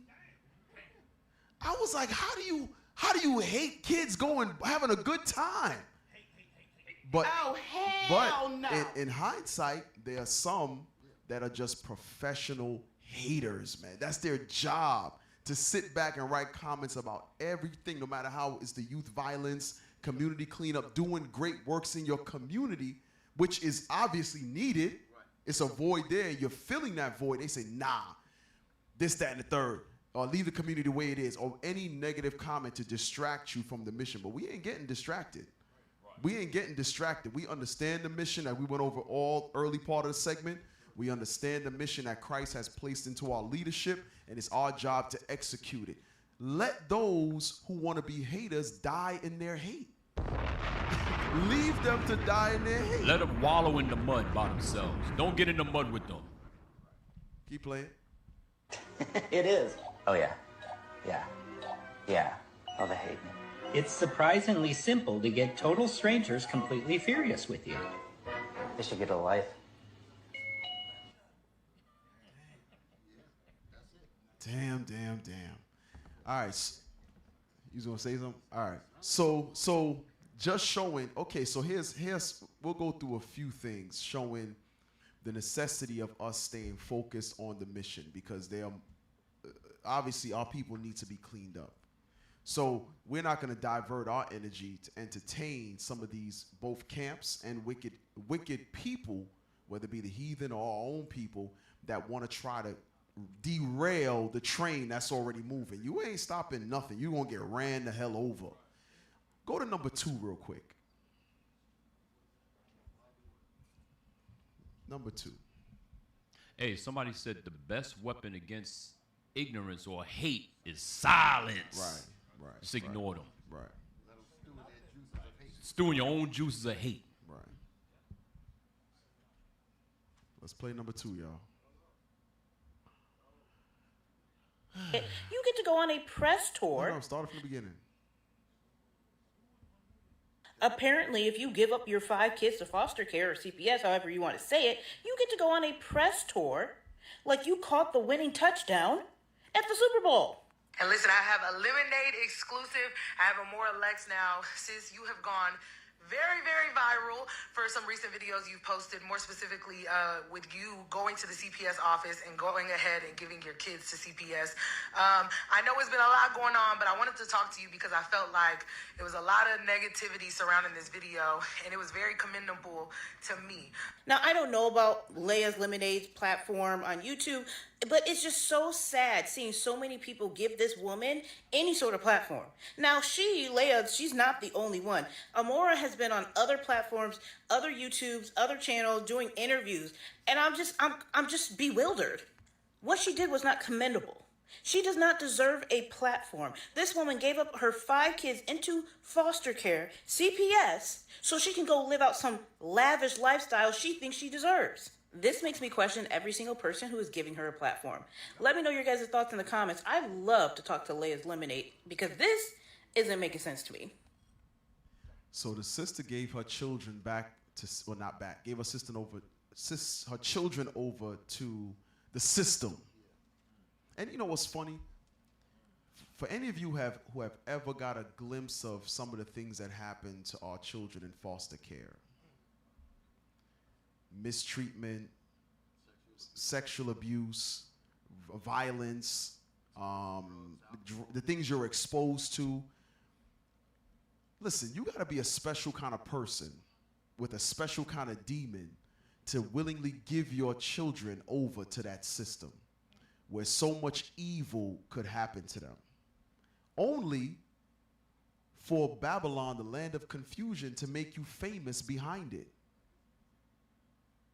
She's going on a press tour, getting praised for her bravery in giving her children to potential sex trafficking, to potential violence, rape, robbery, whatever the case may be, bullying. You gave your children over to that system, and we're going to give you a platform to tell you how I commend. She said it's commendable. Damn. Am I in Twilight Zone? those same children will contribute to the society that we have out here. Robbery and all of that. Her behind might get robbed coming out of one of them damn studios by the same children that she gave up. And you know what's funny? Let's say, for instance, like you just made a great point, Bishop. At some point later on, those children are small. They're going to grow up and they're going to be terrors in the community and most likely end up terrorizing her.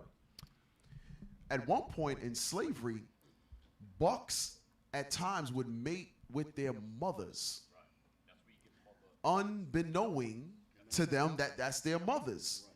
We were forced into those situations. Now we willingly put our children into those systems to now be terror against us. Just think about the correlation. We just went over the castles. Bishop said we got to go to these places, see the history, understand why do we do the things that we do. Go into the deeper recesses of the mind. Because initially when she gave her children over, she gave the impression that she was having a mental illness or mental breakdown. So people might have felt sorry for her. But she looked like she about to go to the club looking fine and healthy to me.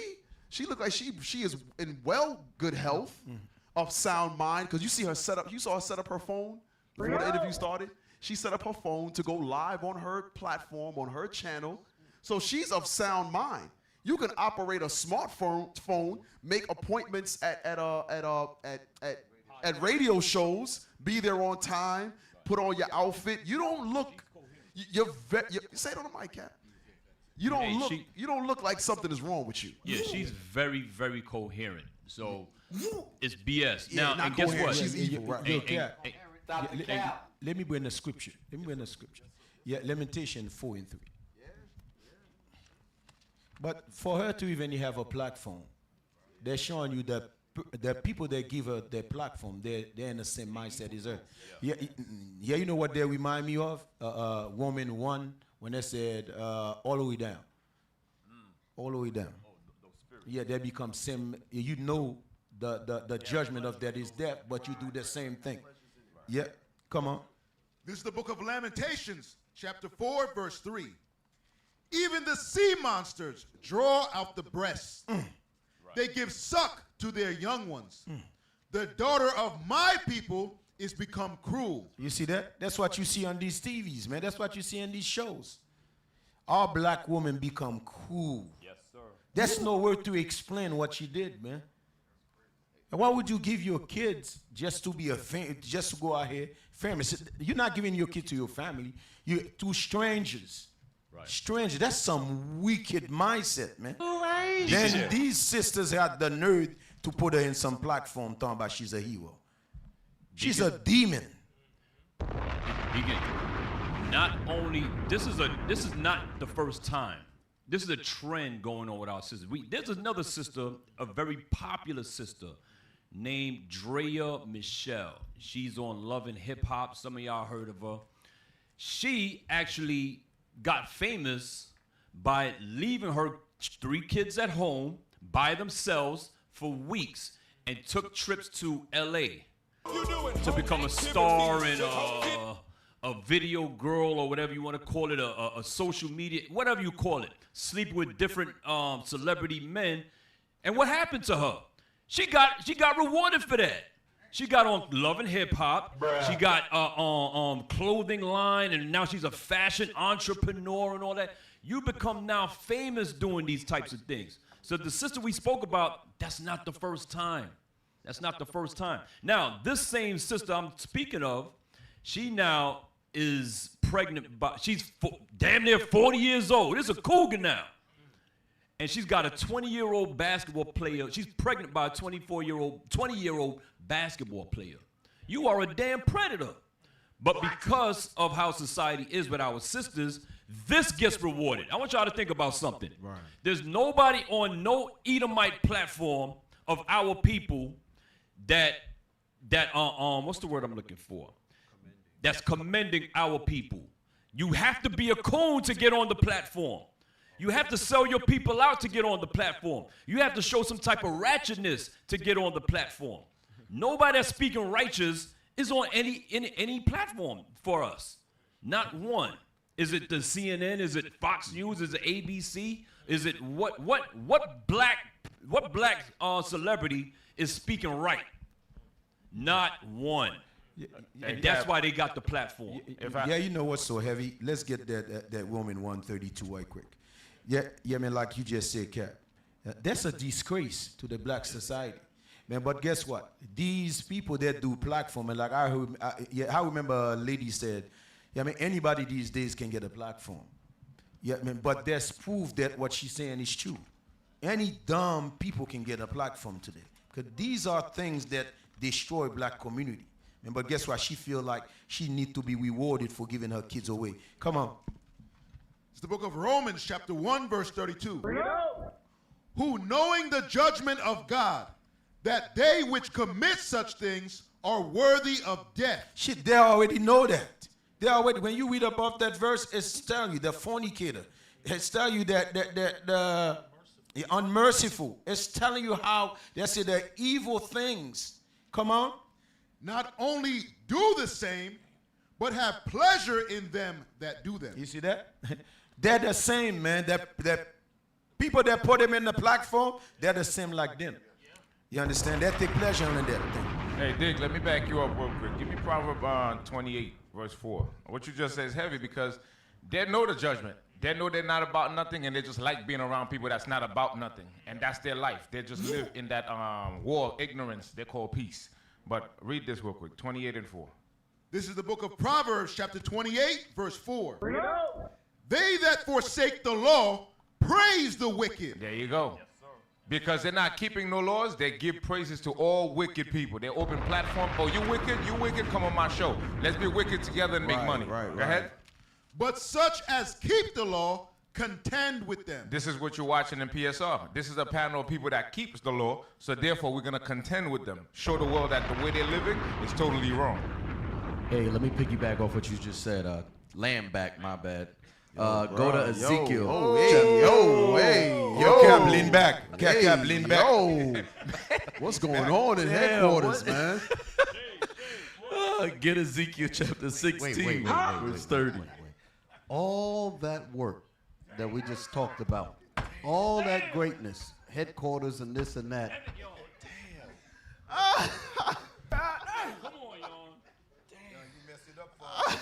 You trying to send everybody back away from us. Let's act like we didn't hear that. No. Remember, this video can be edited. Hey, somebody.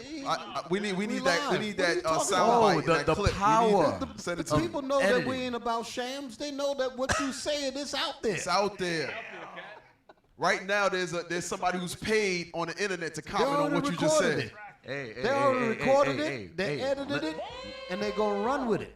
Let's remember the hospitality that y'all been shown. All right?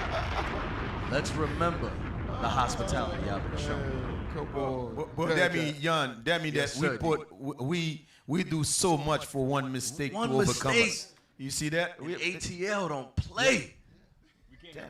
All my life. And they watched him. Oh my God. Oh my God. With all that we said about news. Oh my God. Go ahead, Cat. So the video you just played is heavy because you don't see Chinese women doing that. You don't see Japanese women doing that. You don't see Indian women doing that. Why? The other nations value family. They take family serious. That's why we see them prospering. Why? Because they do everything as a community. We do things backwards. Our women are broken. So now, Ezekiel 16 explains the mind of a broken woman. Remember that, Ezekiel 16:30. The reason why the other nations they don't go in that direction is because they stick to the code. Yep. They set up a code and they honor and they stay with that code. Yep. They do that.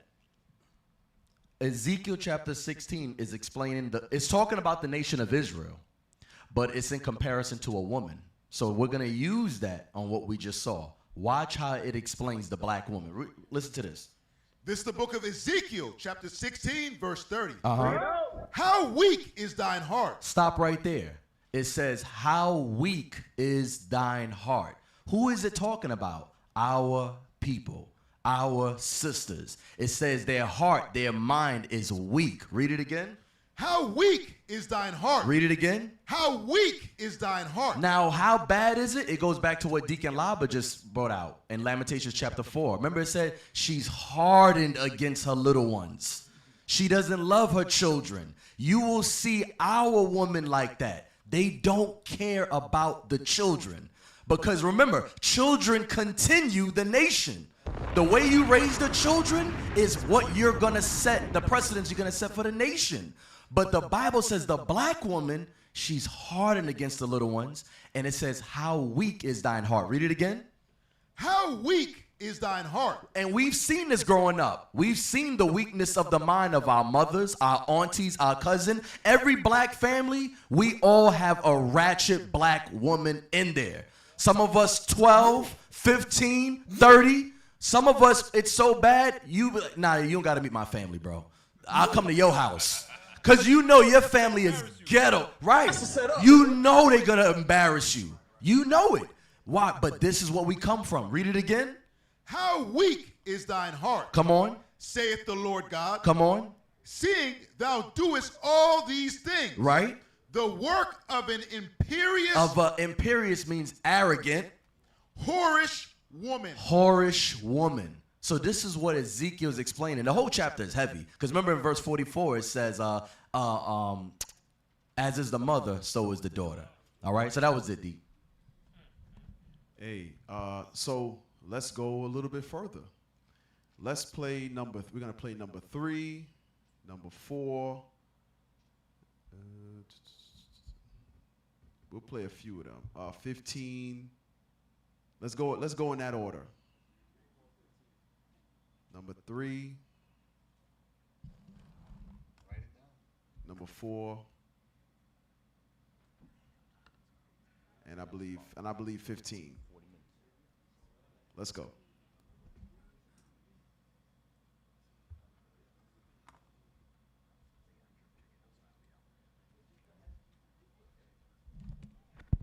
Hey, so while he's... Hey, I was going to say, yeah, real quick. So while we're getting that, Romans chapter 12. Romans chapter 12, and I think it's verse 1. Let me look at it. Read that real quick. This is the book of Romans, chapter 12, verse 1. Verse 2. Verse 2. And be not conformed to this world, but be ye transformed by the renewing of your mind. So what we're going to see is, I guess, quite a few videos like the one we just watched that our people's minds need to be reformed. Now, there are some of us who said, I would never go to the extreme of giving my kids back to the system, yada, yada, yada. But on some level, we also had to be reformed. No matter how extreme the mind or how far off the edge you have gone, we all need to reform our minds, not according to the world, but according to the word of God. Go ahead. By the renewing of your mind, that ye may prove what is that good and acceptable and perfect will of God. Okay, so in order for us to really serve the Lord, in order for us to be godly, in order for us to be righteous, our minds must be changed. That's a fact.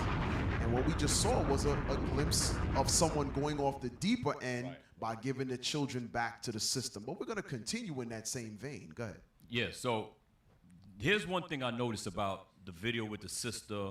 She's getting praised, and we have a lot of our sisters that when they do these kind of this kind of deviancy, they are rewarded for it.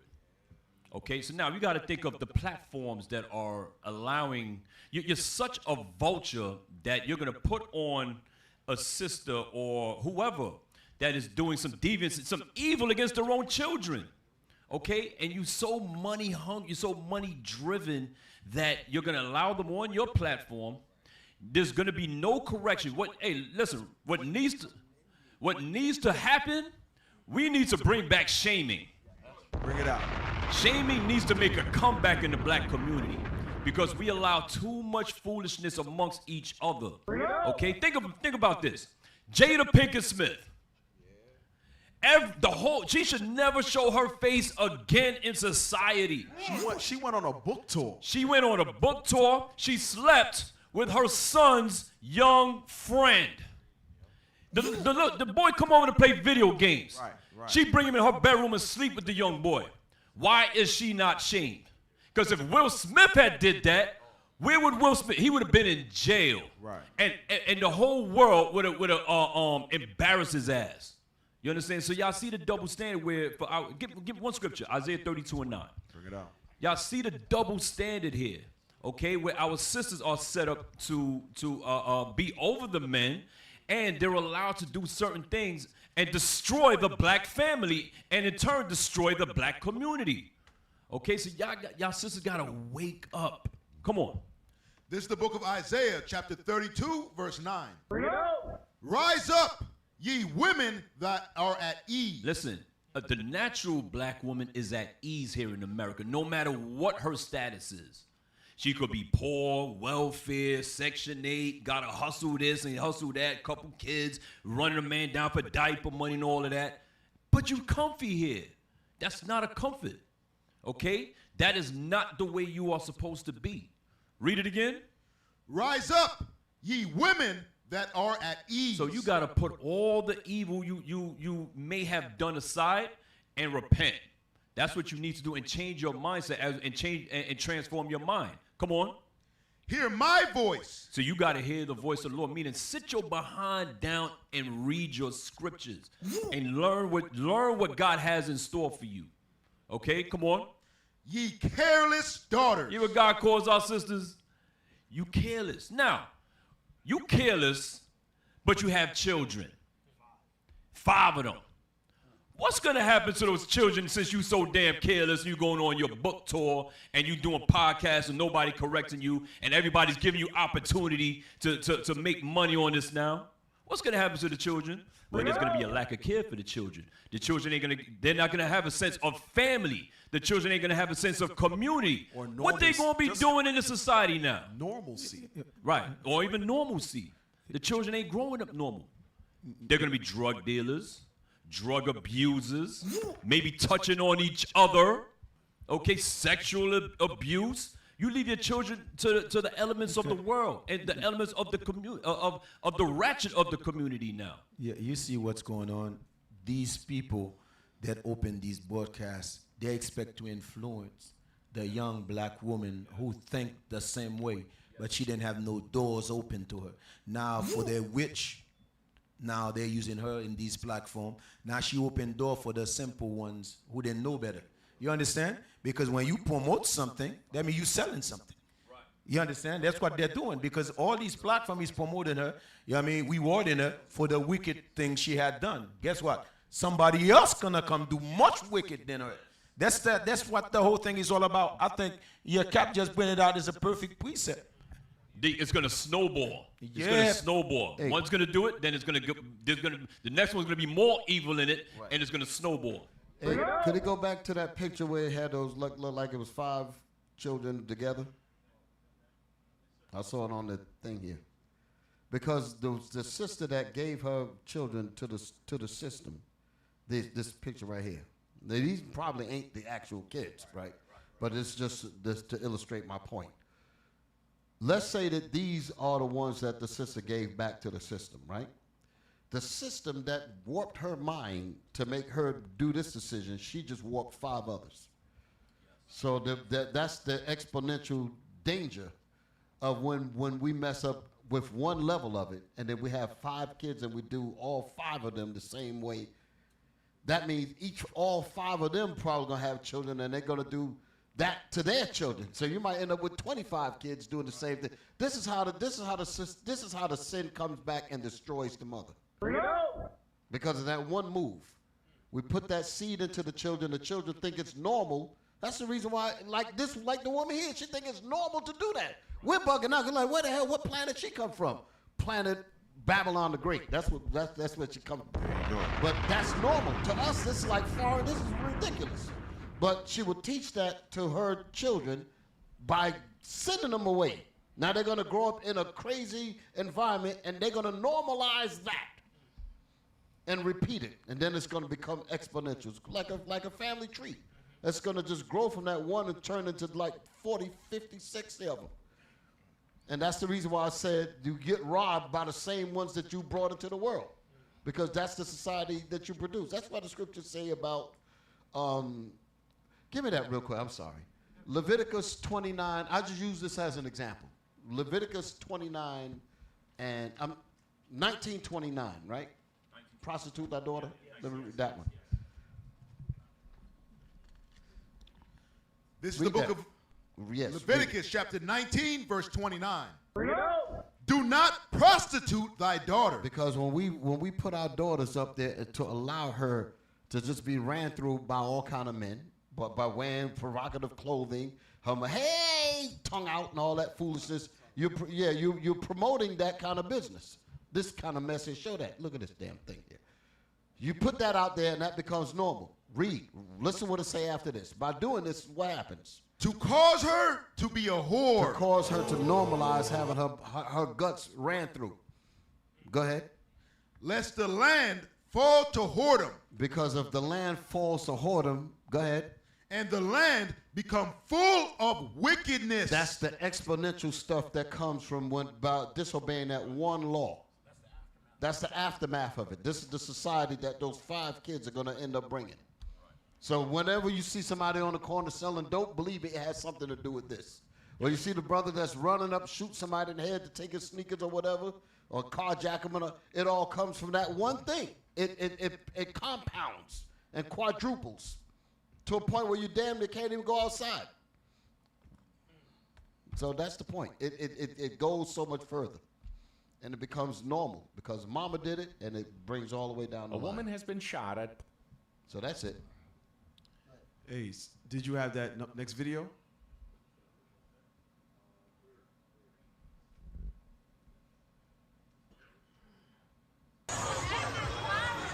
No, they shooting at him. Right there.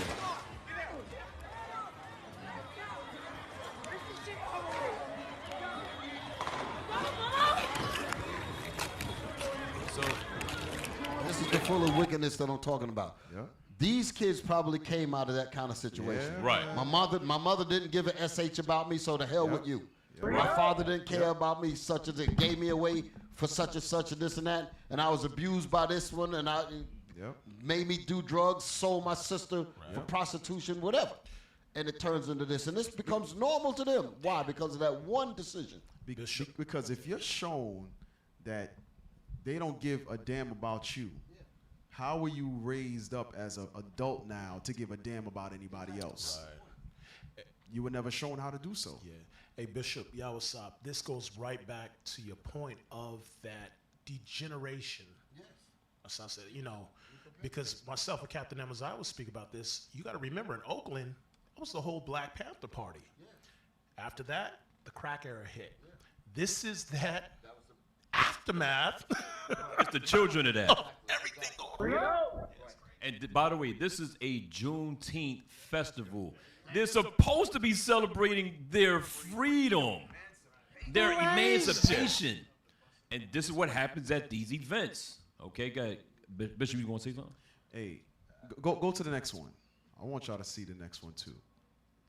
Because it's not this was in Oakland, California. But this is every one of our neighborhoods, so to speak. When I say our, I don't mean our. It ain't ours. Our mean city. Where we inhabit. Our miserable city that we serve in. Right. Go ahead, play the next one. There's a video and an article. Play the video. This was in Texas. Officials say a fight between 2 groups broke out and shots rang. The bullets injured 14 people and took the lives of 2 women. The shooting happened real fast, real rapidly. Stop. I want you to, go back to, I want you to see the brother's face. I want you to see the brother's face. He was, yes, we don't celebrate any of these festivals. What we're talking about is the products that come from these households and the neglect of households that our recklessness creates. Our reckless and lawlessness creates these monsters. So They went to a Juneteenth event as well. Shots rang out because there was an argument between two groups of our people. 14 people were shot. Now this man is gonna, I want you to see, just look at his face. Go back and play it again. Officials say a fight between two groups broke out and shots rang. The bullets injured 14 people and took the lives of 2 women. The shooting happened real fast, real rapidly. And her eyes are open. She's looking at me, just kind of, just, you know, like a puzzled look. She said, "I'm hit." Lindsay McNair was hit by a single bullet into her spine. Her husband, Kevin, says he performed CPR on her, but Help just didn't arrive in time. as the McNair family grieves, miles away, the Duke family sits in the same boat of tragedy. Christopher Duke lost his wife, Era. He says he walked away for a brief moment at the festival, and when he turned around, his wife was fighting for her life. I just attended to it the best I could, and there was no response. Just 2 short breaths, and not. So I want y'all to, I want us to go back to the earlier part of the show when we're talking about how those are online trying to pull away our focus and energy from changing the minds of our brothers and sisters that cause these type of things. To see broken families, you can see the pain and hurt in these men's faces that they stepped away for a moment, or the first brother, he was there with his wife. The first one was there, and his wife got hit because 2 nookers or a group of nookers was arguing and started shooting one another. Oakland, we saw everybody on the ground, right? And at once, we spoke about this for a quick second earlier. At one time back in the day, you wouldn't go to events in certain neighborhoods, right? Because you know something was going to happen. Now you can't go a damn place. You can't go to the supermarket.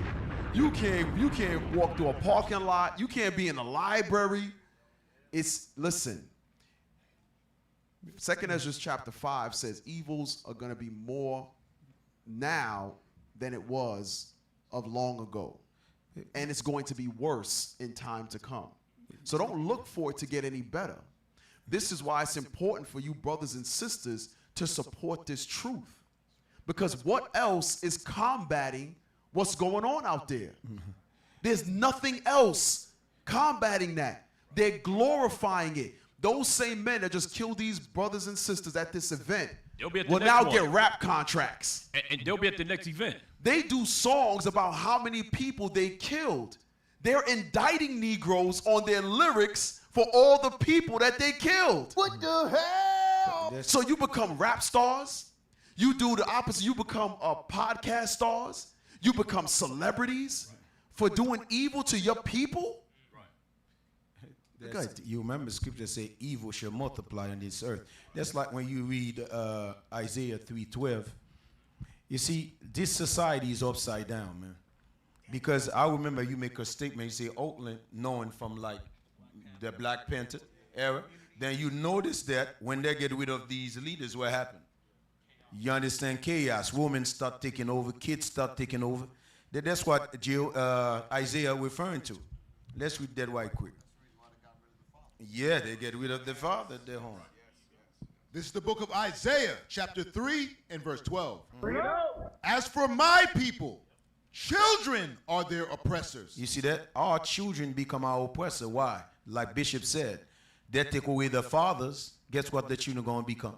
Oppressed. They're going to become the oppressor to us. Come on. And women rule over them. Then when you see the spirit, come on, Bishop. Go ahead. That was code to get rid of the fathers, because they knew what was going to come after that. Because when the father goes, there goes the wisdom.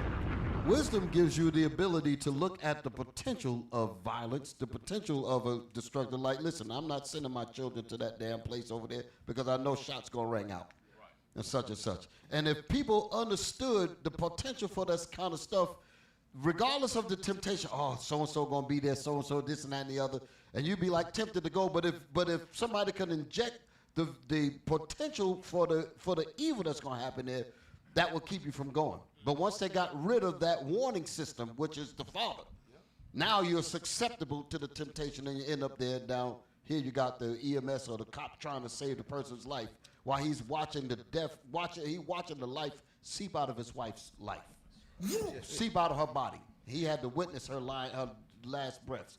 If that scene would have been in his mind prior to that, he said, "Listen, we ain't going. We ain't going." That's the wisdom. The wisdom will tell you that. So too many people get shot up on these kind of stuff. Right. You ain't going. We ain't going. A bishop. Yeah, Stuff but like that. That's an example of what I mean. Yeah, Bishop, that's that knowledge. That's that knowledge they don't get because they're so deep into the darkness.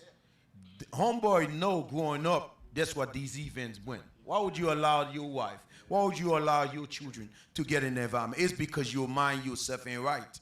Your mind ain't right. It's us that killing us.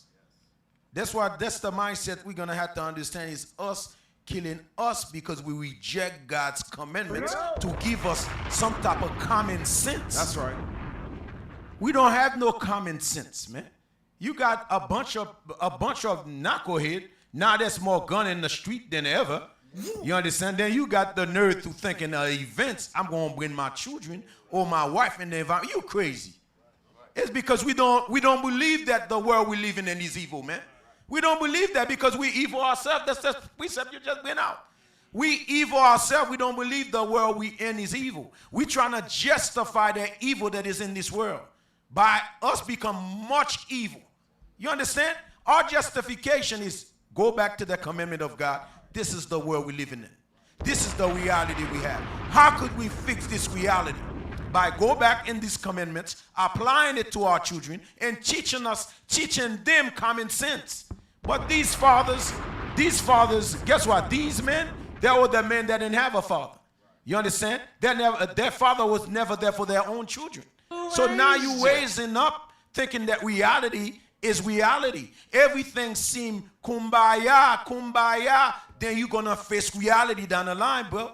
You're going to face real reality. That's what the scripture you just quote in Ezra. It say, evil going to multiply upon this earth, man. You expect good to come out this America? You expect good to come out this world? You crazy, man. There's nothing good here, man. A matter of fact, let's go to that. 2nd Ezra chapter 5, and I think it's verse 10. You take the legs out of a community, which is the men, and the rest of the house is going to fall. Yep. Go ahead. This is the book of 2nd Ezra, chapter 5 and verse 10. Read verse 2, then jump to verse 10. Verse 2. Book of 2nd Ezra, chapter 5, verse 2.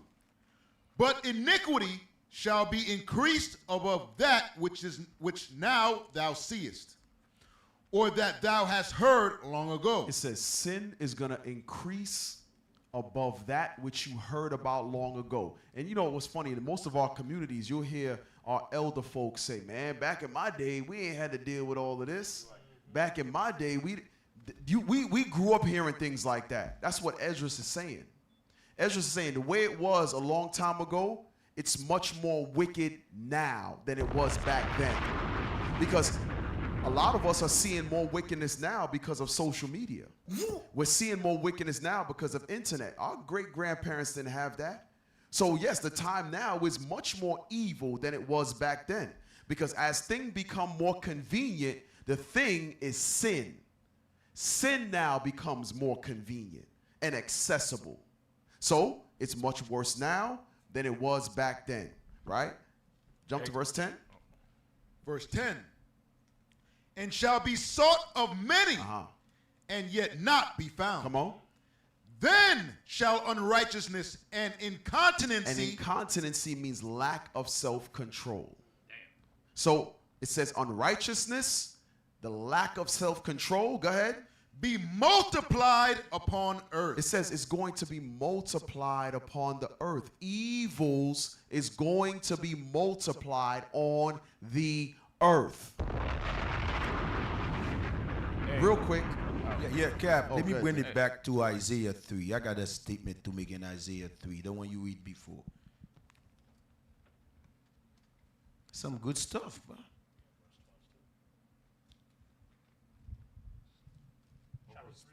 Yeah, chapter 3. Yeah. This is the book of Isaiah, chapter 3, verse 12. As for my people, children are their oppressors. Come on. And women rule over them. Yeah, there was a experiment that done. Yeah, those men that raise up children, then a woman that raise up children. They say men can raise up both party, the young boy and the girl. I'm gonna prove that, right? Man, then the woman, I mean, she just coolest. Because think about it. Because let's somebody pick up my kids, right? They say, bro, that's not the right way to sit in the chair. You think a woman would tell the little boy that? You think that the woman would tell the little girl that if you close your leg, that's not the way to care? She coolest. She's coolest. The experiment, they say that man can raise up both parties. You understand? Not the woman. The woman is coolest, man. That's what the Lord, look at the society we living in. These young, coolest dudes, murders dudes, you understand? Guns, they don't care about elders. They don't care about whatever they don't respect nothing. Then these are the young dudes that's ruling in this neighborhood. Then you got the black woman. She walking right behind him, coolest as the young man is. A society like that must be changed. What's going to change it is God's laws first. Then when you reject God's laws, black woman, and your little baby kids, guess what? Death. That's the only way God going to plead with you, with fire. That's why you guys don't understand. You should consider us, and you know what? That's a warning.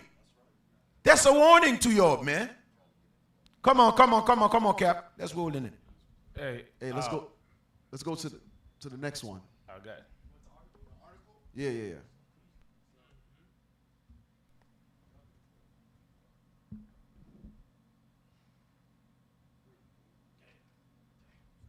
So you just came for a celebration. You in your house putting on your clothes. You take a shower. You looking good, and you end up losing your life.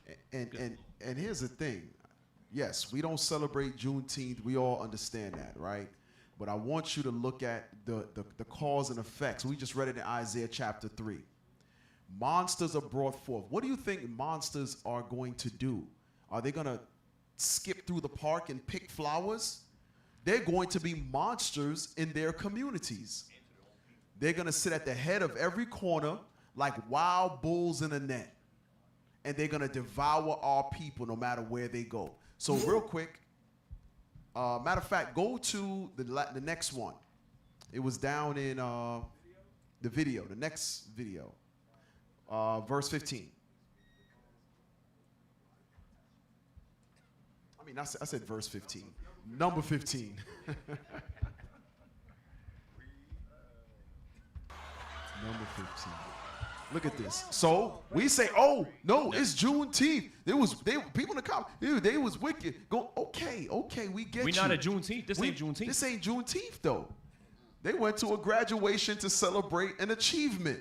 It's supposed to be everybody happy. You send your children, proud. Right.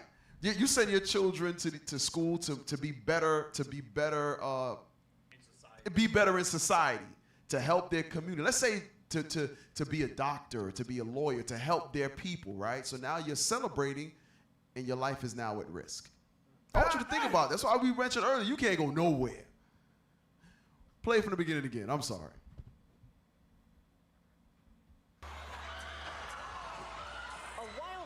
Breaks out inside Disney Concert Hall Thursday evening during a graduation Look, ceremony. Go back. He jumped off the stage. I grew up watching WWE. Right. Macho Man. He did the I Macho watch Man wrestling, joint. jumping off the top turnbuckle with the elbow. Elbow smash. Right. Did a flying elbow. Dusty Rhodes. Grease it up. You couldn't have ashy elbows back then. The Negro just jumped off the top turnbuckle. Go back a little bit. Play it again. Evening during a graduation ceremony. Kids from an alternative Look, stop. No. Go back and pause it when he's in the air. What was he trying to jump on top of? Watch.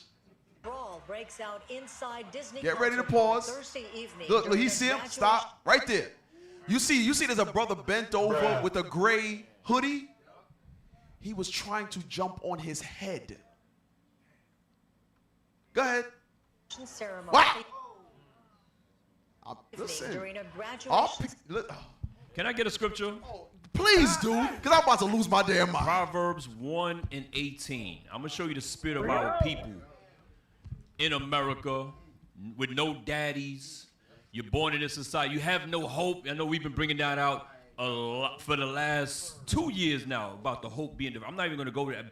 We got the mighty bishop. He could bring it out if he wants, right? But with no hope, these are the situations we have. These are the circumstances we're under. But watch the spirit of our people. Read. This is the book of Proverbs, chapter 1, verse 18. And they lay wait for their own blood. Stop. That's black people right here in America. We lay wait for our own people. We don't give a damn what the... Notice, the white folks around there was breaking it. They wasn't hitting the white folks. They was only aiming at each other. You only do evil to each other. That's a level of hatred that it is what it is. You don't, like for instance, in our communities, we don't aim guns at nobody else but each other. And we ain't supposed to aim guns at nobody. We're not saying that. But the way we turn on each other is because of what? Sin. We're in that darkness. We're in a very, very dark place. Isaiah 60:2 real quick. Isaiah 60:2. Think about that. We all were put in the same circumstances, the same hoods, the same ghettos. We get the same remedial jobs. Then, in those communities, we turn on each other. How the hell is that possible? Because you are in a very dark place. Come on. This is the book of Isaiah, chapter 60, verse 2. For behold, the darkness shall cover the earth. The Bible says darkness. Sin is covering the earth. Sin prospers here in America. Read. And gross darkness the people. And what? And gross darkness the people. And the Israelites are in a gross darkness. Sin. Our people hate God's laws and love sin so much that now we're stuck in the situations we're in. You understand? Evil, where we only aim at each other. Go ahead. But go the back, Lord. Go back Proverbs. Proverbs 1:18, one more time. Chapter 1, verse 18. And they lay wait for their own blood. So think about something now, because like I said earlier, we was talking about when we talk about, the building and the foundation and history, and I was talking with the brothers going to Milwaukee, why would y'all do something like that as far as joining a gang? And then they mentioned what they mentioned about the history and the knowledge, and this one did that, and whatever, the foundation, right? But now, read it again. And they lay wait for their own blood. So now, think about something. You joined that gang. You know you are more likely to be hurt by that same gang you joined over your own ops in the next neighborhood. Because now you live by certain codes and rules. What happens when you break those certain codes and rules of your own gang? They whoop your ass. Ask Crip Mac. Yeah, ask Crip Mac. He got his ass beat on camera. He's all talking Crip and all that. On hood.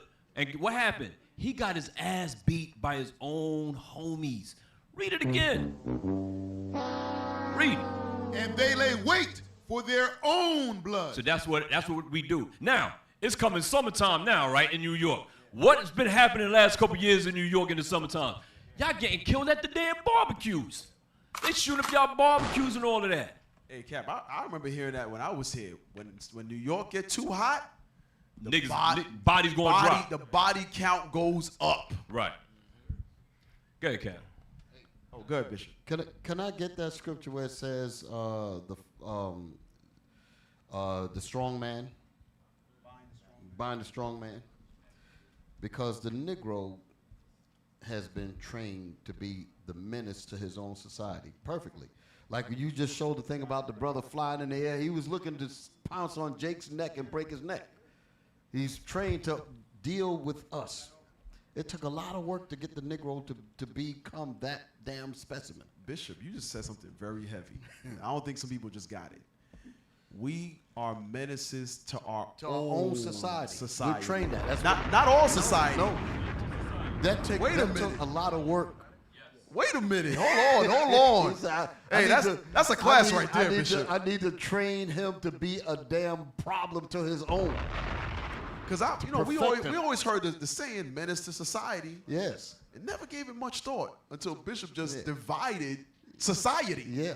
He's not a menace to all society. There ain't no problem in Esau's world. They ain't going to Esau's neighborhood. None of that at all. His ass is in check and in perfect order. No jaywalking, nothing. But when he come to our damn society, he won't even jaywalk. None of that at all. Read. This is the book of Matthew, chapter 12, verse 29. This is what the enemy did because they knew to get us to break code. Read. Or else, how can one enter into a strong man's house? Esau wanted to destroy the nation of Israel. So what did he do? He had to get rid of the strong man, which are the fathers. That's the reason why they had those laws that got the fathers out of the home and then brought drugs in. There ain't no daddy there. That's the reason why we end up going to these places, get shot up and all that, because the fathers are gone. Read. Or else, how can one enter into a strong man's house and spoil his goods? Spoil the goods, meaning the black nation, the black community, black and Hispanic community. Go ahead. Except he first bind the strong man. They bound the strong man by getting rid of the fathers, the legs of the nation. Got rid of the legs of the support of the nation, the support on how they supposed to think, carry themselves, all that instruction, discipline, all that is gone. Now we're a bunch of wild jackasses on the corner being terrorists to our own people. That's how that works. And once they have perfected the Negro in that lab, he is a perfect specimen to do exactly what we wanted to do, make him be a terrorist and a menace to his own society. Well, he won't even think. We ain't even got to worry about him coming into our neighborhoods. The white man said that. We ain't worrying about that. He's the perfect menace to your society. Hey, put up that Crip Mac. Some people may not know who we're talking about. Y'all had that on the screen. Yeah, 55th, right. Come on, y'all just had it up. Okay. There you go. He still got his blue shirt on. He's your neighborhood Crip. He became an internet celebrity, right? Play the video. Yeah. Where's the paper? Oh, cut stuff from the hood, bro. Yeah, cut from the hood. Come on, bro. Don't do that. Cut stuff from the hood, bro. Nigga, cut from the hood. Don't do that. Cut stuff from the hood, bro. Nigga, we'll cut from the hood, nigga. I love y'all, cuz, bro. I'm just saying, cuz, we gonna be talking to you. I love y'all. Those are his homies. Get up. Always say that. So, like Cat made mention, Pause it. a lot of these gangs that our people are part of, they have they have wicked ass codes and ethics that they govern themselves by, right? If you go against the code, they beat your ass. That's all it boils down to, and that's what happened. Crip Mac started to become famous and popular, and he began to speak things on the internet that he's not supposed to speak about. And who got him? Was it his ops that got him? Did they ride down on? No, it's his own people that he's sitting there with, thinking this is my brother. They're the ones who whipped his ass, right? So let's go back. I want to go back to that graduation video when Jimmy Superfly Snooker jumped off the top turnbuckle on the rock. Yeah, I took it way back. Some of y'all like, who? Yeah. Y'all know Jimmy Superfly Snooker. Jimmy Superfly. Y'all know. Somebody put up Jimmy Superfly Snooker on the screen. Come on, y'all. Put him up, y'all. Jimmy from the top of the cage. Come on. Y'all know about they that. young. They young. Yeah. Sister, y'all know who we talking about? One sister. Two sisters. We got two. Can we get three? Can we get three? Y'all are all right. Three in the back. Oh, man. Jimmy Superfly Snooker. Yeah. Off the top turnbuckle. He used to drop that flying elbow. Pow! That's it. All right. Let's go to the video. All right, get his naked ass off the screen. Right. Thank you. Oily ass, naked ass. Yo, say in the spirit, Cat. Coochie News. I didn't know headquarters was gonna pull a butt naked Jimmy Superfly Snooker. Thank you, I'm just headquarters. saying, of all the pictures on the internet, the pictures on the internet, you could have picked anything. He could have had on a tuxedo. I don't know. Why ain't get Jimmy in a tuxedo? I don't know. I'm just saying. Atlanta. No. Play the video. Let's go. A wild brawl breaks out inside Disney concert Now stop. hall. I want you to see. There are some right here in graduation robes, I'll call it. But you see the colorful, what do you call that? It's not tassel. What is? Usually those who are like have doctorate, the esteemed of the universities. Usually the deans, the president of the school will wear those colorful, because they're the ones who give you your degree.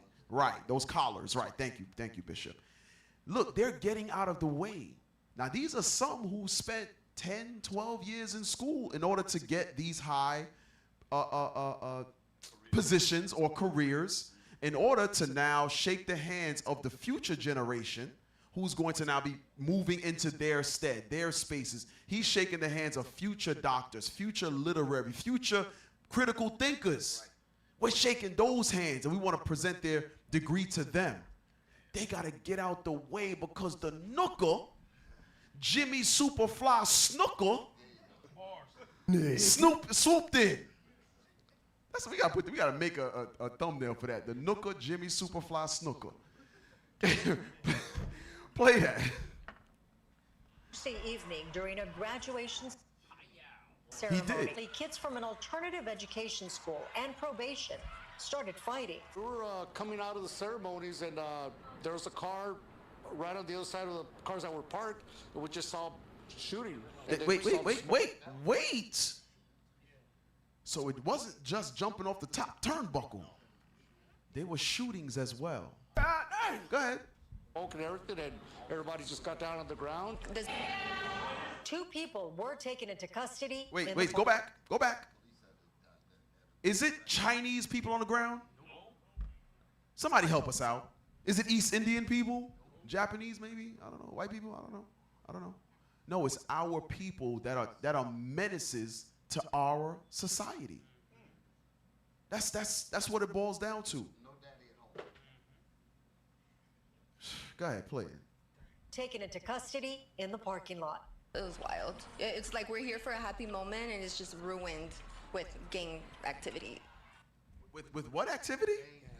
Gang activity. Go ahead, Kat. It gave the answer. If I'm correct, it said from an alternative high school. When you hear alternative high school, that means these are the kids that got kicked out of regular high school. So that's all the kids that could not discipline themselves, and you throw them in alternative schools. Which are some that come out of the foster care system, exactly. the group home system, things of that nature. And it's not to say that brothers and sisters that come from that obviously are not godly men and godly women now.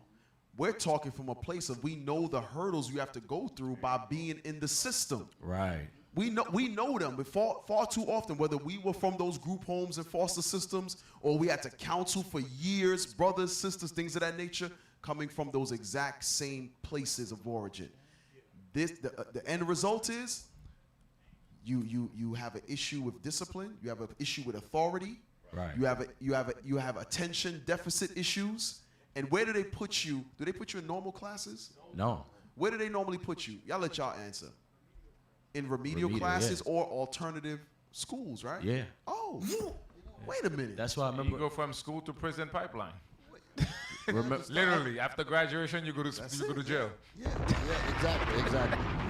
You know, this correlates. Believe it or not, this correlates in what we were talking about in the beginning of the class. Yes, sir. Because the fathers represent the elders.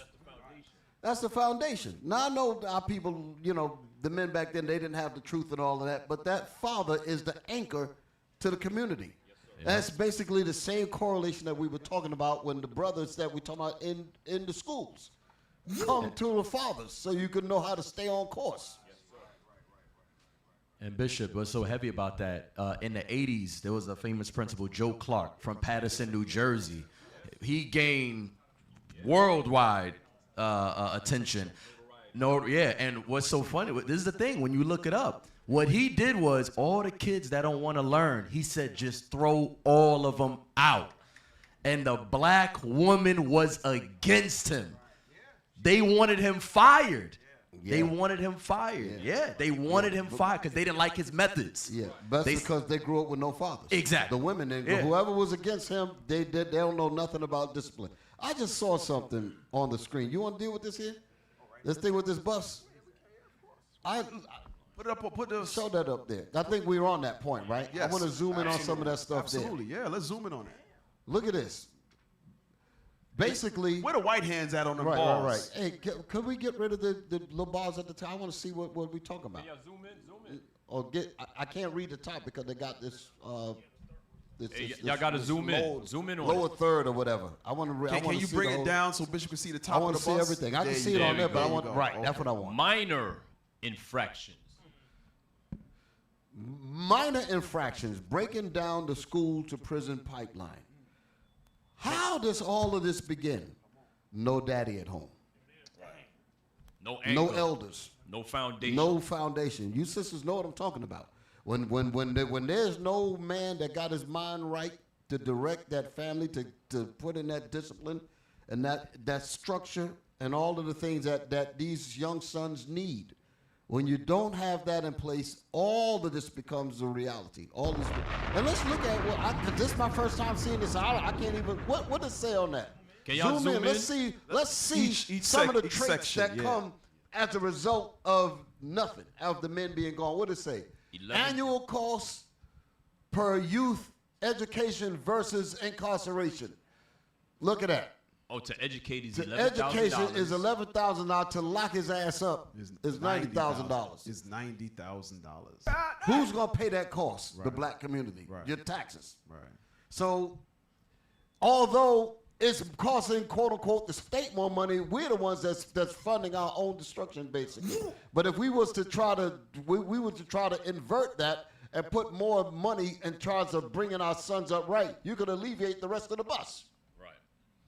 So because of that, everything else has increased. The system, what they got? The jail versus books. Look at this, Bishop. Prison funding has increased 530%.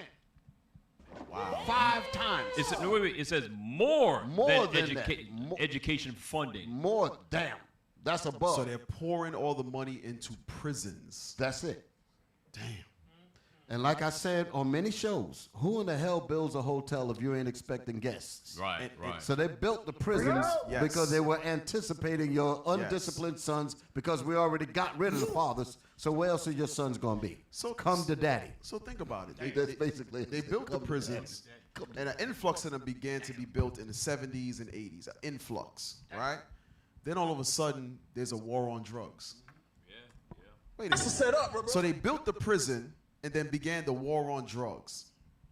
But for some reason, like Bishop said, they can't build a place that needs to be occupied without having in mind who's going to occupy it. Oh, right. Go back up to the bus. I want you to stay with you. Look at that part there. It says, you see where it says the system, then you got that education policy. It says war on drugs. I'm going to just show you. I didn't even see that part, Bishop. War on drugs, zero tolerance, teach to the test. I don't know what that means. No child left behind. Right. All of this now the state have to do when the father could have did this from jump and saved all kinds of money. But they got rid of him and then they said, well, you know what? You need us now. We done killed off the real remedy. So now you got to come to us and we ain't really going to give you the real remedy, but we're going to charge your ass up the wazoo. Look at this here. And look below it. Policies enable the criminalization of low-performing students. All of that because of that. I want you to see the catalyst for all this. When the daddies are gone, when the strong man is gone, all of this comes into play. That's how important it is for that man to be in his right mind to be in the house. Cap, you see what they're Deal with circling your right there? sons. 38% increase in school security. All of that. Yeah. Didn't you make a visit to our old junior high? Yeah, so I made a visit, to our actually the elementary too. I went to our old elementary, which is around the old Paulding school, and I went to the junior high. And when you walk in the building, the first thing you see, I'm sure you do the youth violence, is NYPD. They had to. That wasn't there when we were children. But the first thing you see, I couldn't go no further than NYPD. Hey, nigga, what you doing here? Y'all need ID. You need to check in first before you can go past this point. And that was the elementary school. Yeah, so like Bishop just said, what kind of learning environment is that? When you have an elementary school, you got 7-year-olds, 8-year-olds in there. That's psychologically preparing you for jail. Damn. They knew exactly what they were doing. Now Bishop. Get them used to being ushered through the hallways. Get used to hearing the bars claim the searches. Get them used to that. And you become socialized with that. Nigga, my life ain't worth nothing. Sure, your life ain't worth nothing. Because that's how I live, nooka. That's how they think. So they've been trained to think that way. And when I turned the corner, Bishop, I was at the desk. When I looked through the hole, I'm like, wow, it looked just like you just imagined. Yes, sir. Getting you used to be in jail. If I may get a scripture real quick. Institutionalized thinking. Isaiah 51 and 20. Because what you got to understand is everything that we were supposed to have in place to keep us alive is taken away from us. And that's what the scripture makes a lot of sense. Read that. This is the book of Isaiah, chapter 51, verse 20. Thy sons have fainted. Stop. Thy sons have fainted. When you look at a regular human being, low blood pressure might make you faint, not have enough water, enough salt in your system and all that stuff. You're in the desert. So all those things that can make a human faint, in this truth is that what? You don't have a father. You know what I'm saying? To teach you the things that's going to keep you alive. Because when you read Proverbs 7:1, it says, keep my commandments and live. So if you're fainting, you're about to give up the ghost. So when you don't have a father in the house, you don't have the laws of God to keep you alive. You depend on a system, guess what? You're going to faint. Because when you see the position that they put us in, drugs, the school system, everything is created for us to pass out. Read. They lie at the head of all the streets. So wherever we go, whatever city we go to, who's at the corners? It's not them little white boys, them little Chinese boys. It's us. It's black and Hispanic and Native American. We at the corners. Go ahead. As a wild bull in a net. As a wild bull in the net. All that anger we have from childhood traumas to being 16.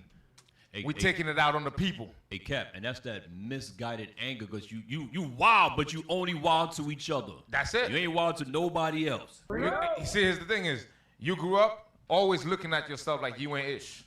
Because when you Google anybody great, it's all the other nation, the white man. So when you look at evil, it's always you. Like an old example that's always been used, devil's fruit cake is chocolate, angel's fruit cake is vanilla. So that you are trained to just look at your brother like he ain't ish. So that's it. When you get angry, you're quick to kill your brother. Brothers get killed for stepping on their shoes, but the white man will step on your shoes and you say, sorry, sir, it's okay. But the brother, you pull out and shoot him real quick. So we have fainted and we at the corners of every street doing all kinds of evil. Because why? They bound the strong man. They removed the father from the house, and the mothers are too soft and too gullible with them kids. That's why you hear mothers say, why you play with the kids so rough? He's a boy. He can't be soft. He can't be dainty. You know what I'm saying? Finish the scripture.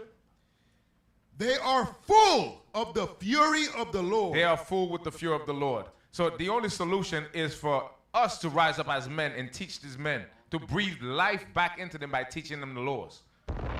Like my son, if sinners entice thee, consent thee not. They don't have men in the house to do those things. Go ahead. And it's crazy how statistics now show where that rough playing that you talked about is beneficial for those young kids. It's beneficial for the young sons that's growing up because now it strengthens them. And what?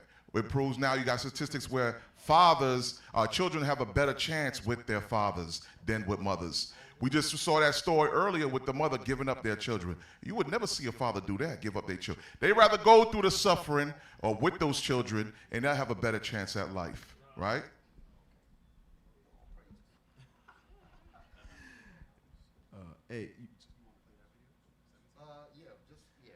Just to back up the point.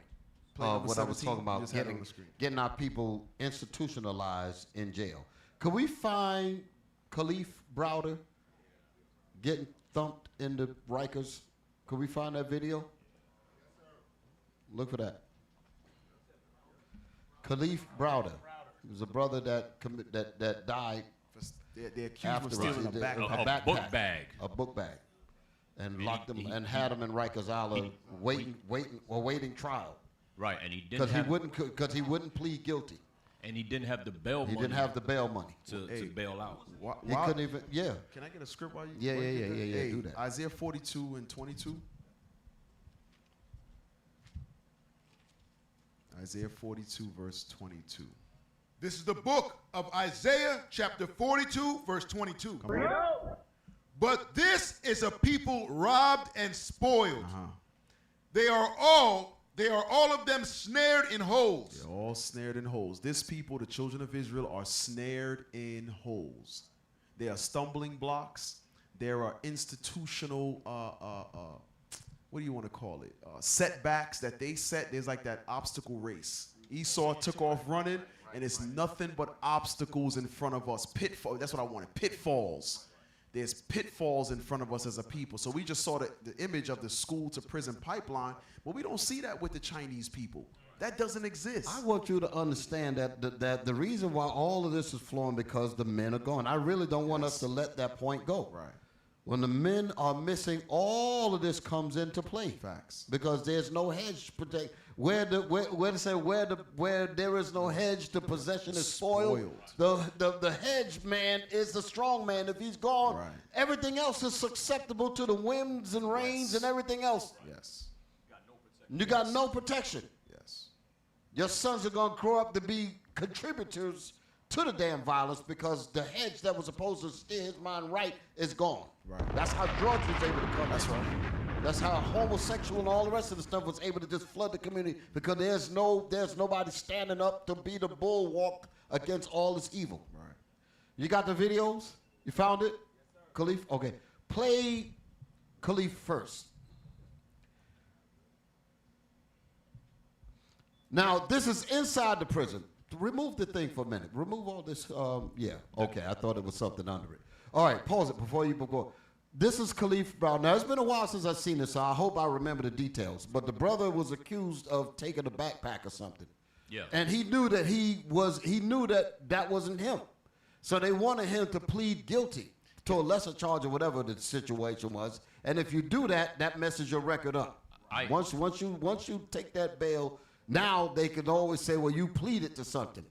But he said, I'm innocent, and I got that. So whenever you're innocent, they'll tell you and say, listen, you can either take the plea and be out. Right. But this is going to be on your record. Or you can await trial, which could be years. That's what he chose. He said, well, I ain't did anything, so let me get my day in court. Well, your day in court might take 3-4 years. Right. So while you're in there, they're beating the hell out of you. Right. Making an animal out of you while you're in there, and you're an innocent man.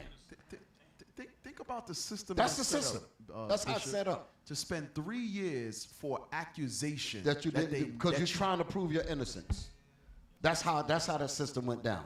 So he looking at it. He said, I ain't even supposed to be here. Play it. Now, Bishop, you know what Willie's saying. Regardless, they're gonna do. They're gonna force you to get it anyway. They're gonna force you to do it anyway. Now remember, his bail, if I remember correctly, was about $400 to $600. Yeah, it was low, but his family couldn't afford it. And he didn't have the money to pay, so they kept him in there. And they basically told him, they said, listen, you know you ain't got the money to get out, so you're going to be in here. You're going to have to deal with, you got to fight off the rest of the bad elements that's in. You got to try to stay out the criminal element that's already in here with you. Now, Bishop, imagine Khalif Browder would have had a community around him, a community of men that could have said, you know what? This family doesn't have the bail money to get him out. None of that. We could all chip. There's 600 of us. We could all. It was about $600. That's how effed up we are. That's how bad. That's how destroyed we are. We couldn't even put in $600 together to get this brother this man out. Hey, I'm sorry. Do you remember we went over Rikers Island on PSR before? Mm-hmm. Some people's bail was $50, and they couldn't get out. So they said the system preys on the poor. That's it. So who are they talking about? Who does the system prey on? Us. Us. And they did it because the daddies was gone. When you watch that documentary called 13, it tells you clearly, as the men were moved out of the homes, literally the graph did an X. The discipline and all of that in the houses went down, and at the exact same time, the prisons went up, the drugs went up, crime went up, everything, because it's letting you know that dad is needed. So when daddy is out the house, this paved the way for all the craziness that we see now. That's how important it is for that dad, for that father. Play the clip. This is Khalif now. He's like, what am I doing here? He might have said something because he's like, I don't even belong in this damn thing anyway. Boom, run him up again. Yeah, that's a guard. That's a guard. Yeah, yeah. But I gotta say something about this here. I ain't gonna go too deep in terms of the black guards that's working in there. They, for the most part, have a lot of that pent up anger in them. They're locked up too. But I ain't just talking about just being in the jail. I'm talking about growing up. They've experienced a lot of this. They've experienced a lot of this kind of trauma and all of that, but they made it enough to get past the psychological test and the rest of it and to work those jobs. And every once in a while, a situation can remind you of your own trauma. You flip out. The cops flipped out on him. For what? Because he said something? You dig it? But my point, the reason why I'm saying this is because this is what you see in the jail, right? Now go to the other video. No, did they finish showing that? Play the rest of this here. So the sister who gave her children to the system Yes. could easily be one or two of these Absolutely. right here. Absolutely. You could be the one, the brother who ends up in prison, Right. or the one victimizing brothers in prison. It could be the guard or the kid. But both of them is traumatized. Both of them are traumatized. That's my point. They're both traumatized. This is not that old. So where was his father at? What society did he come from that he saw all of this? All right, so is there more? Because, I mean, he really, that was it for this clip, right? Is there a little bit more roughing up? Because I think others came to join in. Back it up.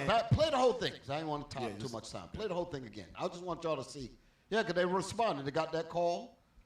This the part of that, right? This is what I was talking about. He's in this thing, and he's like, I don't belong here. The rest of them said, nigga, you better than us. They on that. He got to fight. He got to survive that. You ain't better than us. I had my father. I had my mother. So F you. You here with us, nigga.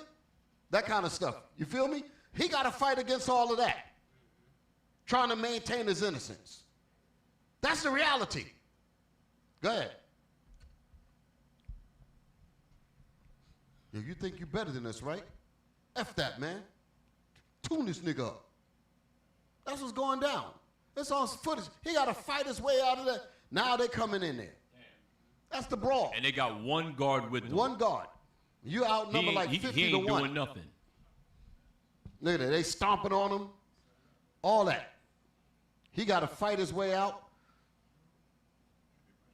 Yeah. Yeah. They lay wait for their own blood. Yes, yes. But all that is pent up anger because where the hell was my dad that prevented me from going into this SH? I'm locked up. I'm in this damn situation. F the world, man. F all you niggas. That's their mindset. They got nothing to live for. So imagine you're in this situation. The guards got it out for you. Yeah. The guards got it out for you, and the inmates got it out for you. Yep. And you ain't even supposed to be there. And you ain't still. You ain't even supposed to be there. So all that's going through his mind. Yeah. Look at this. Look at this. They finally had to get him into, like, get you out of there. Now all them thoughts is running through his mind. What the hell did I just experience? What the hell was all that about? Go ahead. Does anybody know what happened to him long term? It did. It was on the screen. Put it back on the screen. I'm sorry, I didn't see it. Okay, yeah, there it is. He killed himself. Right. So even on the outside, after that, this was after he he left. Killing himself. He hung himself, if I remember right, from his window. window. He was out the jail, but the trauma of what happened in there. What happened in there stayed on him, and that's what you got running around in society. Yes, he was. They finally let him. He wasn't charged with nothing. Let him go. No, Bishop, they said, oops, my bad. Exactly. So they basically say, you free, we messed up. Meanwhile, his mind is turned all the way around. How the hell is he supposed to be able to adjust to get his life together with what he just went through? He said his system showed me what I mean to them. Right. The hell, I don't want to stay here no more. I'm out. Click. Bishop, they call that rehabilitation. Yeah. Right? So that's where his mind is at. He said if this is what the world got to offer me. Exactly. The hell with it. The hell with it. And this is those menaces that's in our society. My mother didn't give a damn about me. My mom's gave me away. My father didn't do this. F everything, man. I'm just gonna be a wild gangster, loose nooker. The hell with everybody. That's what you got going, monsters. But it's because dad is gone. That's what the deal is. That's it. Now let me show you where it comes from. Go to the other clip, in the school. Come on, brothers, stay with 17. me. Come on, yo. 17. Stay with me, stay with me, stay with me. Okay, come on, hit it.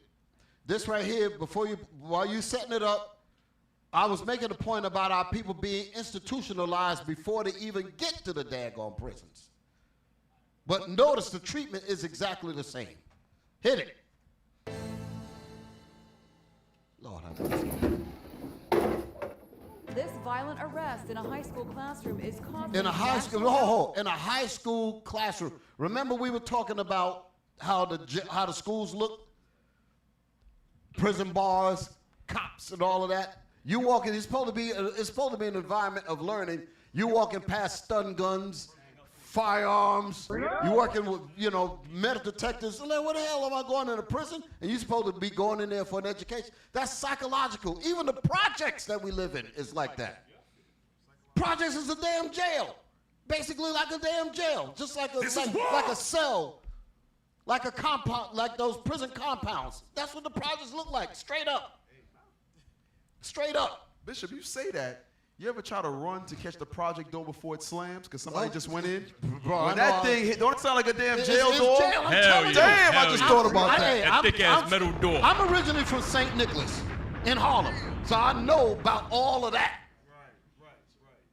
That's what it's. They done broke the door in the building that I'm. They done busted the door. Then you got that small ass pissy elevator. Yeah, it's all hell. Yep. So basically, what we're looking at here is he's in school, but look how they get the whole video.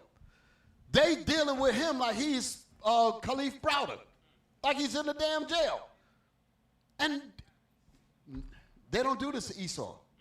They don't do this to the other nations. That's my point, because the other nations got fathers. And if they don't have their actual fathers, they got a nation behind them. When they tried to do that to Moab that was on the damn airplane, the whole damn country got behind him. The whole nation got behind him. Big ass lawsuit. Hit me. But we ain't got that kind of protection because daddy gone. Daddy gone. Play the whole thing again. Start from the beginning. Just let them see the whole violence. This is the same thing that we just saw in the prison with Khalif Browder.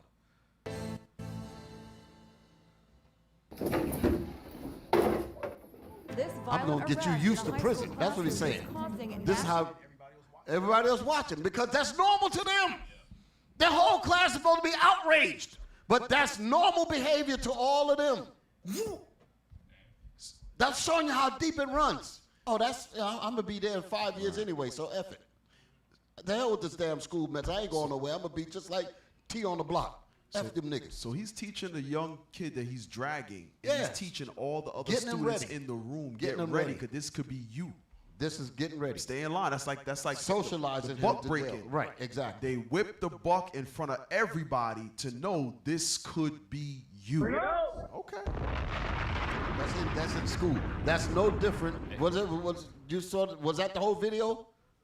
Play that whole violent scene so you can see the exact correlation between this and what you saw at Rikers. This violent arrest in a high school classroom is causing national outrage today. Take off the disclaimer. I want to see the words. I want to see what it's saying. Take off the disclaimer, y'all. You don't have to be there all the time. Arrest in a high school classroom is causing national outrage today. Put your hands behind your back. Give me your hands. That kind of thing. That's jail talk. Walk in single file. This is That's jail time. He's supposed to be in school learning. Institutionalize him. Then when he go home, the projects look like the damn jail. What other kind of thinking is he gonna come? He's perfectly being socialized, getting ready for his future. Ruckus said that. Ruckus, find a clip when Uncle Ruckus was playing as the kid taking him to jail. Taking them to visit the prison, you know what I'm talking about? He said, all for you white children, this gonna be such a, but for you Negroes, let's just look at this as a trip to the future. Damn. Bishop, while they get that video, hey, can we play 18 real quick? Because I don't want to leave the thought of Khalif Browder, okay? Khalif Browder, he was released from prison after 3 years for a crime he didn't commit. He was beaten by guards. He was beaten by inmates. And a lot of times we think it's just for those things. This is the reason why we have to renew our minds, like we went over earlier. It's important for us to learn the commandments of God so that it can what does it say in Psalm 19 again? The laws of God are perfect, converting the soul, right? Play number 18 real quick, 'cause I want y'all to pay attention to Captain Shem at the end. Play that. Welcome to the 414, man. Welcome to Milwaukee, man. They call this place Killwalkie, by the way.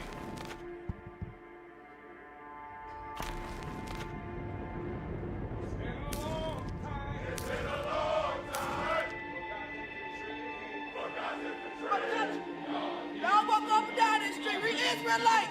That's who we is. Know your history. That's who we is. Black to the people. Yes. Pick a side. You either choose or die. In a chariot skirt, I slide. Skirt, skirt. Hit the city is the guide. Niggas fed up with the lies. My intention is to die. For the work, my eyes is dry, so I can't cry, man. The trouble we're going through is still there. Why? Because we are choosing to continue to break God's law, statutes, and commandments. Gotta stay alive. It ain't no switching sides. Keep commandments till I die. You felt so bad. Go back one you second. was thinking about committing suicide? I was. Go back. Just, can you go back? Okay, pause. Play. It ain't no switching sides. Keep commandments till I die. Pause. You That felt looked like so at the very bad. beginning, You the was sister thinking we saw about with the three children. Remember the beginning? We saw the picture. That looked just like her, but there actually was a husband, a wife, and their children that came and listened to the word of God. I want you to really meditate on showing you how the picture we showed earlier, there was no father involved, right? But what we're doing is changing the mind of entire families now, of brothers and sisters and children, changing their minds. Go back to Captain Shem's part to go with Khalif Browder. Continue to break God's law, statutes, and commandments. Gotta stay alive. It ain't no switching sides. Keep commandments till I die. This roller. You felt so bad. You was thinking about committing suicide? I was. Yes, I was thinking about committing suicide. We hope that IUIC has put hope in you and that all praise the Lord. All right, so say shalom to the people. Shalom to the people. Captain Amazon. That's right. Expound on it, because you actually got a chance to, you was there. Yeah, so that sister there, I got a chance to speak to, teach her. Captain Shem interviewed her, and she spoke about, I was on my way to committing suicide. So when I spoke to her, she was telling us about, how things are in the community in Milwaukee. And we was able to give her hope and change her mindset right there. She burst out a couple times crying. She had her kids with her and her sister and her kids. It was two sisters and all their kids. So no fathers. No fathers was nowhere around. Okay? And she was going to say, F everything. I'm going to leave my kids to themselves or whatever and kill myself. That's what the sister was saying. That yes. was no different from the first clip that you showed where the woman gave her kids away. Yes. It's the same mentality. So this goes to show how important fathers are in the community, that now we are those fathers. The elders are those fathers now that are coming back in the communities. Right. To change our people's mindsets, killing themselves, being on drugs, sexually abusing each other, all types of evil. Now we are those fathers. Right. When the Bible says, and you can get that, be a father to the fatherless. That's what it's talking about. We talked about this in the men's conference. We said that. That came from us. But it came from the Bible. Be a father to the fatherless to alleviate situations like this, because our fathers are missing. That's what I've been talking about. The fathers are gone. When the brothers came through, I was listening. I ain't never seen this video that you just showed. When we were coming through, what did the sisters say? They were happy. Yes. Play that little clip again. Play it again. I want to tell you what she was saying in the spirit. So you gotta be getting into that thing. Y'all got the boondocks too, right? Y'all got it? Okay, so hang on to that. Go ahead, Captain. Can I assume what she was going to say? Yeah, go ahead. My daddies is back. That's what she was saying. The fathers are back. She said, the men are back. Because the males with the penis, that's not it. Right. That's what she said. These are the men. These are our fathers. I'll never forget that video when we was at 7 Mile and that woman was on the side crying. I mean, her face wet. Like my father's been gone for 40, 50, however old she was. She said, I ain't never seen this. Never seen this. And she just couldn't believe it. Tears running down her face. Read. This is the book of Ecclesiasticus, chapter 4, verse 10. Be as a father unto the fatherless. So because our fathers, the strong men that was in the houses that was supposed to be able to curb the madness and the trajectory of the evil that we see, Khalif Browder, the man in the classroom, talking about ADHD, drugs, all of that stuff, all of that came as a result because there was no hedge in the house to protect the neighborhood, to protect the community. They got rid of all of that. And what did it say after that, before you read the rest of that? It said that get rid of the strong man, and then you can spoil his goods. You can spoil the house. You can spoil the children. You can spoil the wife. You can spoil every damn thing because there's no protector. That's the reason why we all messed up now. Our people in the streets grew up with no protector. Every time I look for a protector, they kill him. They assassinate him. They do this. So I got no damn hope. Then all of a sudden, they see us coming through the streets. Read the rest of it, then I'm going to play that video. Then I'm going to play this, and then I'm going to blip my boondocks. Go ahead. And instead of an husband, instead of us wanting to just lay with the woman, understand the importance of taking care of those sons. That's right. Of taking care of those daughters. Understand, because I can fool around with mama all I want, but the kids is going to grow up and give me the same damn mess that I'm trying to get away from. I need to deal with these little ones to make sure when they grow up, I don't repeat this BS. I don't have to live through this mess no more. So I got to invest in this. That's why I'm going to be a father to the fatherless. Read that again. Be as a father unto the fatherless. Go ahead. And instead of an husband unto their mother. And instead of just looking to knock boots. Go ahead. So shalt thou be as the son of the Most High. Because that's what the Most High wants us to do, to be real pillars in the community and save our nation through the power of Christ and the Most High. We're supposed to be able to step in and see where the problem is and step your ass in there and fix it. That's right. That's right. Bickering on some damn couch like a bunch of gackling geese, calling themselves men. Deal with these real damn problems that we got out here. Read that again. Read that statement again. So shalt thou be as the son of the Most High. So shall we be as as sons of the Most High, because the Most High wants to see his nation rise up, and he wants to put it in us to deal with that thing. Go ahead. And he shall love thee more than thy mother does. And he will love you more than his mother. Now, I ain't just talking about the Most High. That child will love you more because they say you came in and you did what I didn't expect. You really took a step and really saved my life. You gave me guidance. You gave me discipline, and you helped me to avoid the traps that were set up for me. Yeah, I think there was a grand opening. Either there was in Dallas or somewhere. The young sister made the statement. They said they cannot turn more like a father to her than her own father. Yeah, because that's what we represent. That's what we about to play the clip. That's what this is saying.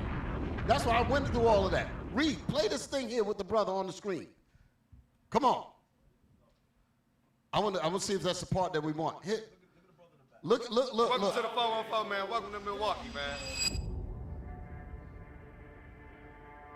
These are fathers. That's what they're looking at.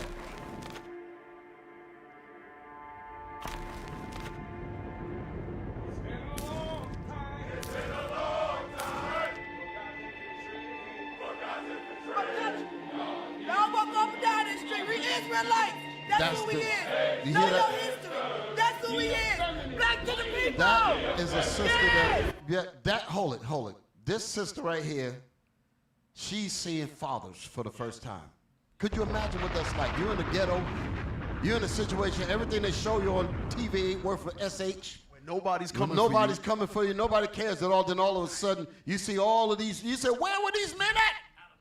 Out of nowhere, thousands of them. Where the hell were they? Please. That's how they say. That's what's in their spirit, and they see that, and they're rejuvenated, crying and all of that. Finally, my father came back to me.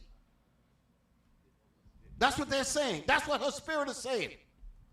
Go ahead. Bishop, they were coming up to, as soon as we broke off into Kansas, they were coming they came up to us and was like, listen, where y'all at? I need to come and see where y'all at. He says, so we had the address on the back of the flyer, things of that nature. Hey, come to the school and learn. Come learn. Because they've never seen anything like that. They've never seen this. Never, ever. But what we are subjected to is what I showed y'all in the clips. The Khalif Browder in the jails. Show me that again. Come back out of this. I'm about to give it back to you. Go back to Khalif Browder. I'm just going to play this and play the school clip. Then I'm going to give you the ruckus to show you that Esau know what the hell he was doing. And that brother Aaron Magruder, that's who made the doom. He figured it out. They said we got to stop this Negro because he's on to us. And he's showing it in cartoons. He's showing it in cartoons that's slipping past our defenses. And he's educating them. He said, nah, we done caught on to you, nigga. That's what they said. They said you thought you're slick. You're going to try to educate them, ain't you? We're going to find a way to get rid of you. You understand? And he was smart enough to put it in the contracts where they couldn't really mess with him. They said, Y'all all right? Play that thing. Give it to Khalif Browder. I'm just going to let it play. This is what's been happening. Just let it play as I talk. This is what ends up with us because of no fathers. Even though he was innocent, but the majority of our people get caught up because they really did something. But that's because look how they dealing with him like he ain't nothing. Anybody that walk in there, they be like, listen, you here. You ain't no different from none of us. That's the reason why they jumped him and all that. Because they say, we all in ours together. We all nookers together. And you ain't better than me. You right here in the same cesspool as the rest of us. And that's the mentality. Okay, now go to the school. Go to the one in the school. So this is where we end up. We end up in this. Go to the one with the classroom now. Classroom. Just play that one. I'm trying to keep the spirit rolling. Y'all are too slow with the thing. Come on, man. Hit the button. This is training you. This is training you to get ready for prison. You go home and you live in the projects. They train. This is getting you socialized. This is get used to it. Indoctrinating. Get used to being in jail. Get used to this, because this is your future. You ain't no better than the rest of us. Now give me the boondocks. Give me the boondocks. You just play the boondocks. Hit the boondocks. Yeah, I work about 32 jobs over there. Turn it up. Come on. Yeah, I work about 32 jobs over the course of a week. I think it's interesting. I got 32 jobs, and most niggas say they can't find one. Niggas. Now, one of the great pleasures of my day is taking all these pretty little white children to school in the morning. Hey there, Mr. Billy, good morning. I keep the bus nice and clean for them. These kids, excuse me. Oh, hello there, Miss Madison. How is my little sunshine? Whoa, hold it right there. Amen. Where's the gun, huh? Where's the gun? Go on, get out of here. Go do your little hyphy-fifey dances and nigger monkey shuffle somewhere else. This here bus is for Now, kids. wait a minute. This might not be the video. There was one, hold it. Just probably for a second. This is good, but this ain't the one I was looking for. I thought this was it. There was one where there was a riot inside the jail, and Tom got locked up and he was afraid to get raped. That's the one. You know what I'm talking about? Just bear with me, because y'all have to see what I'm talking about. Tom, he was worried about getting anally raped. Damn, huh? It's in that clip. And Uncle Ruckus was giving the kids a Scared Straight program. That's what it was. It was a Scared Straight. Y'all know what I'm talking about? It was a Scared Straight episode inside that where they brought the white kids into the prison and they brought the black kids into the prisons. You know what I'm talking about? You found it? You found it? Okay. Damn, put that one up there. Huh? Keep your thoughts. Everything that you saw works. But we're going to add this to it. Because I got to make my point. It's in the group. Okay, come on, get it up there. Get it up there. Get it up there. I'm trying to keep the motor warm. They don't want the, Yeah, the one with the booty watering. But you got it? Go right to Uncle Ruckus. I just want that clip, that part of it. Is that where it's at?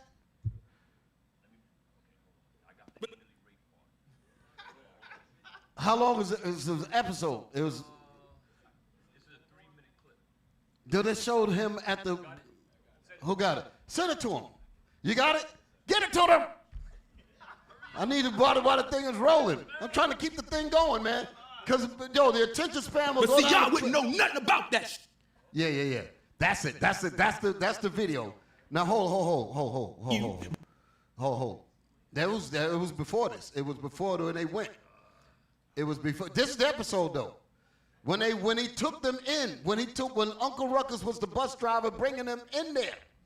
And he said, "Oh, you white children, this is going to be like the trip to the zoo."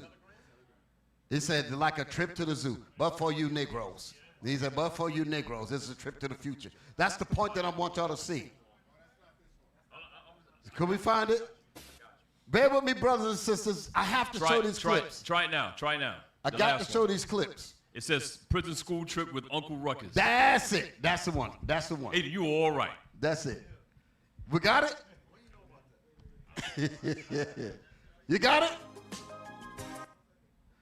Let's get it up there. Let's not lose the thought either. Is this it? Put the volume up. This the one? I'm up to ask you because I can't see. Is this the one?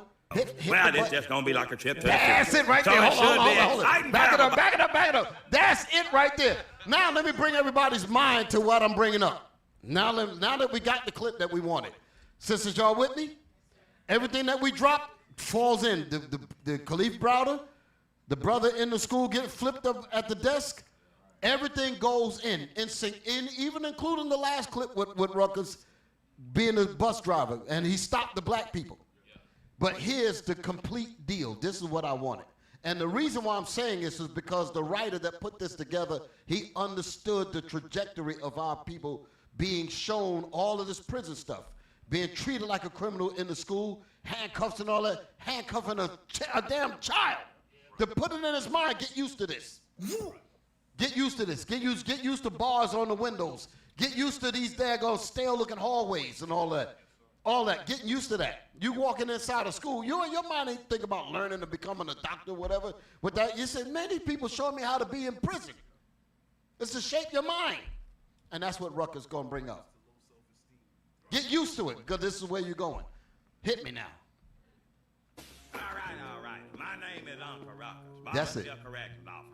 Next stop, Willie Harden, maximum security. Come on, hold on. Stop. I need to because why I can't hear. I want to know what they're hearing. Stop it. Let's start again. Yo, what's up? Can we turn the speakers up some? Come on, y'all. Okay, come on. All right. My name is Uncle Ruckus, volunteer corrections officer. Next stop, Willie Harden, maximum security prison. Now, you white children, be prepared. This is going to be like a trip to the zoo. But do not worry, your Uncle Ruckus will protect you. And as for you Negroes, well, this just going to be like a trip to the future. So it should be exciting for everybody. Come on about. You heard that? That was not just put in there as a joke. That's the point that I'm bringing. He was not putting this in as a joke. That's what we just watched with all them videos, getting you socialized. So we laughing at it, and this is what slipped past Esau in the beginning. He said, "Oh, let it go." But when we caught on to what he was saying, he said, "No, what's happening with this brother that's putting these videos out in this cartoon? He's telling the truth. This is exactly how we've been socialized, and it's easy to do that when there's no fathers." When they got rid of the father, when they got rid of the strong man, it paved the way for everything that we just showed you. So we have to come in. We have to be those fathers to the fatherless. Where were you brothers at? The people are asking. Where did you come from? When I first saw the brothers, I thought they came from outer space. Not really. But I'm like, this is so different than what I said. Where the hell do these brothers sleep here? Or do they just come down here and teach us, curse us out for being evil and wicked, then they beam back up? Do they live here? Because it's so foreign. That's how people see us when we come through and the people are crying. They say, where were you men at? You can't, there's nowhere in the world you live in the world where we live at. Because they got you hidden, like the scriptures say, the hidden ones. They got us hidden. But the Bible says, neither shall thy teachers be kept into a corner anymore. So the people are seeing it now. So all praise to the Most High. All praise to the Most High. So that's the duty that we have as men, as those fathers. We got to be the ones that stand up and let our people see the example of what the Most High is building. Okay, so that's it. I got all my points out. All praises. Come on. Deacon Laba, I think you wanted to touch. Hey, what better way to end the show? I just needed to get my point out, but go ahead. You got, come on. Yeah, can you go after that? Yeah, I'm like. That was fire. That was fire. Hey, all praises Get a little to the hand, man. Most Get a little High hand. God.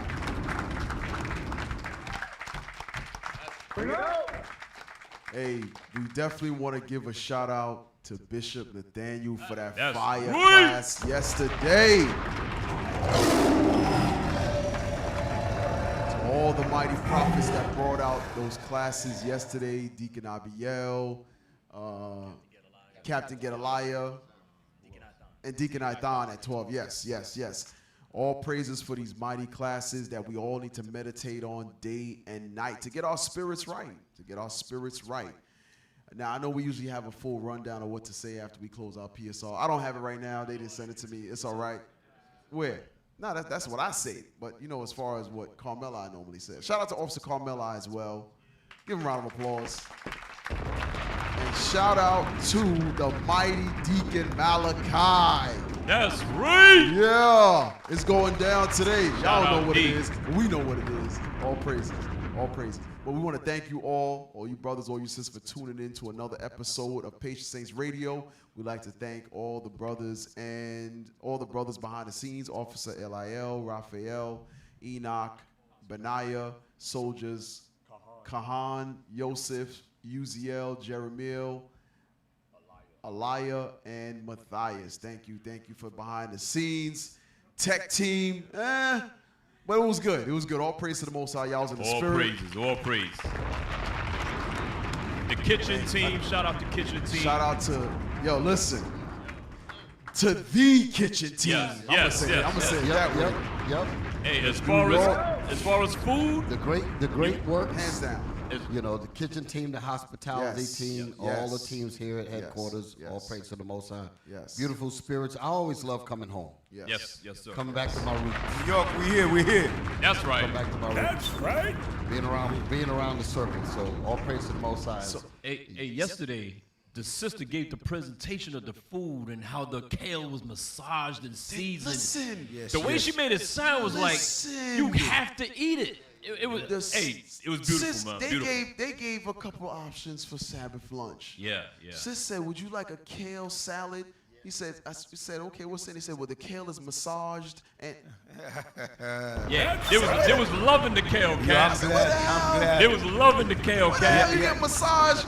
Yo, Cat. I never had my kale massaged I'm glad. till I came back to New York. Yeah, We in this building. Yeah, I'm glad you acknowledged the treatment New York had. Yes. You know what I mean? I'm going to say the same thing about Atlanta, man. You know, Atlanta usually hold us down, too. All praise. But there's nothing like New York City, all right?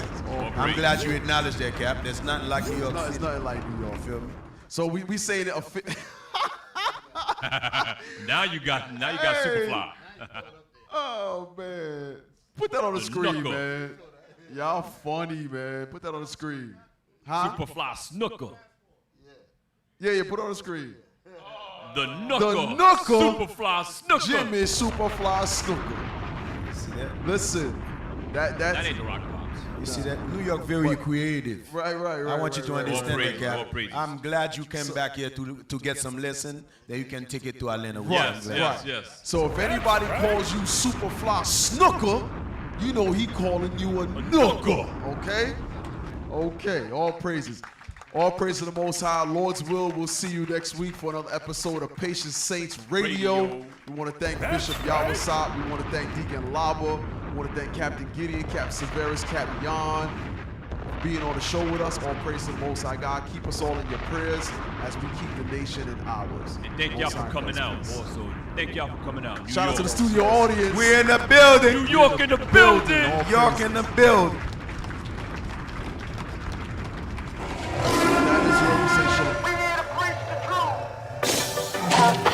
Have no idea what the truth is. That's why we're out here, to give you the truth. Psalms chapter 119 verse 142. Read. Psalms chapter 119 and verse 142. Thy righteousness is an everlasting righteousness, and thy love is